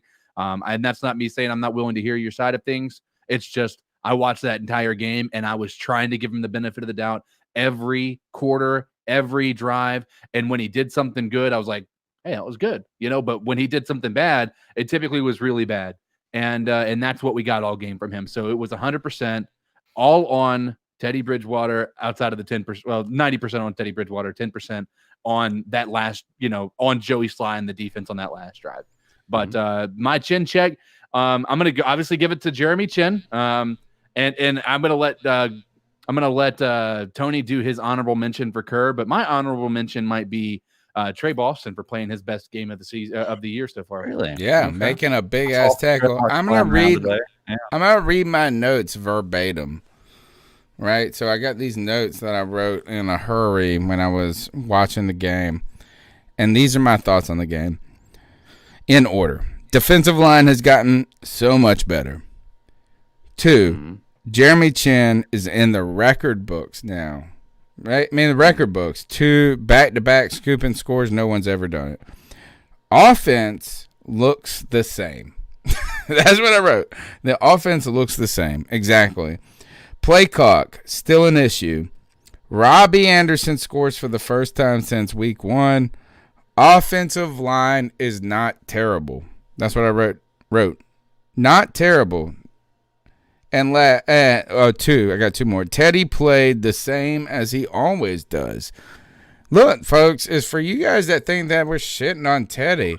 No, the only thing different today, and I wasn't even surprised, was not surprised one bit by any of it, A, and B, the only thing that is different is that he wasn't a 70% completion rate, but even if he was, it would have been the same outcome.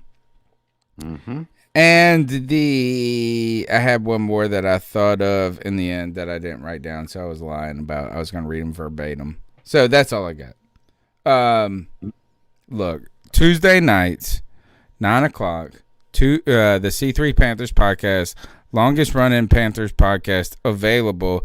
Tom Brady shook the hands of Patrick Mahomes, but he looks like he's going to cry. He's doing it. He's only doing it because he's been criticized. That's it. That's the only reason. That's the only reason. Yeah.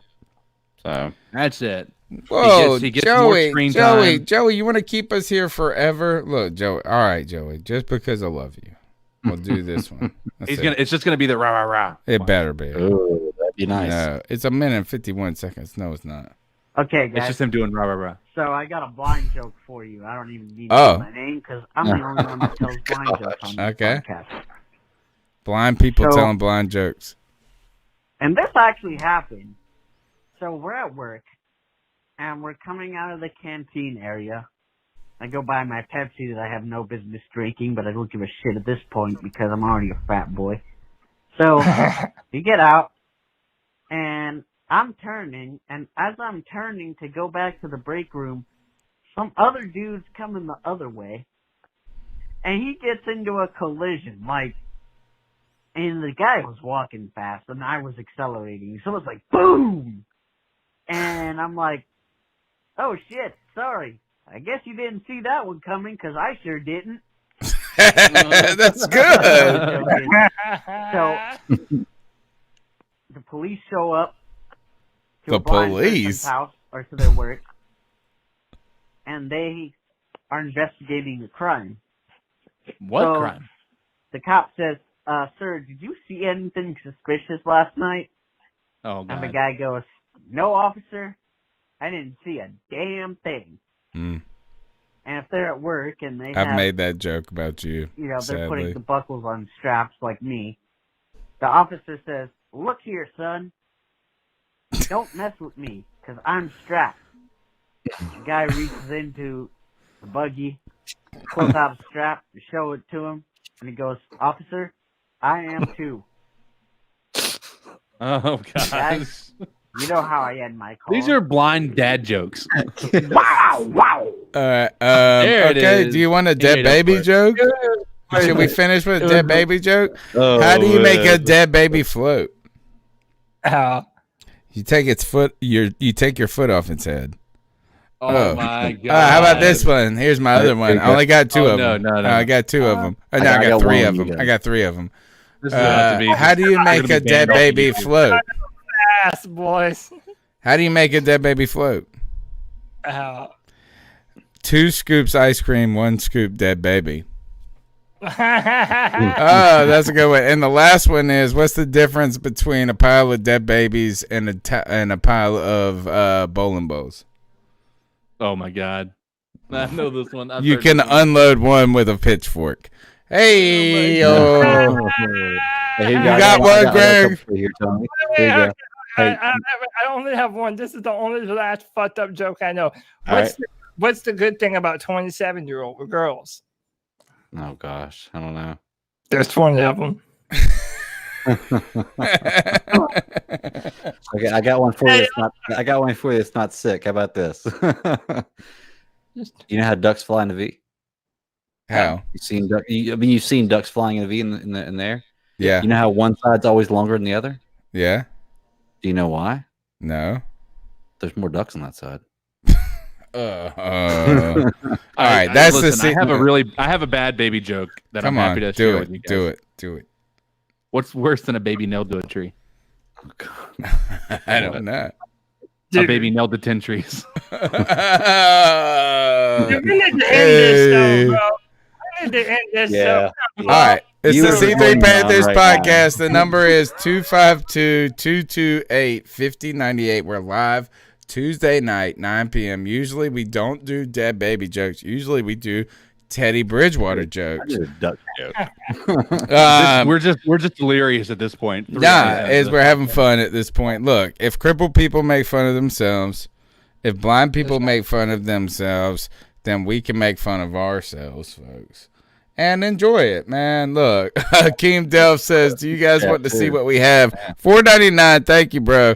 Do you guys want to see what we have in PJ Walker for the rest of the season instead of Teddy? Yes. We all do. No, Teddy Bridgewater gives us a better chance to lose. So no. All right, Coney, how can they find you?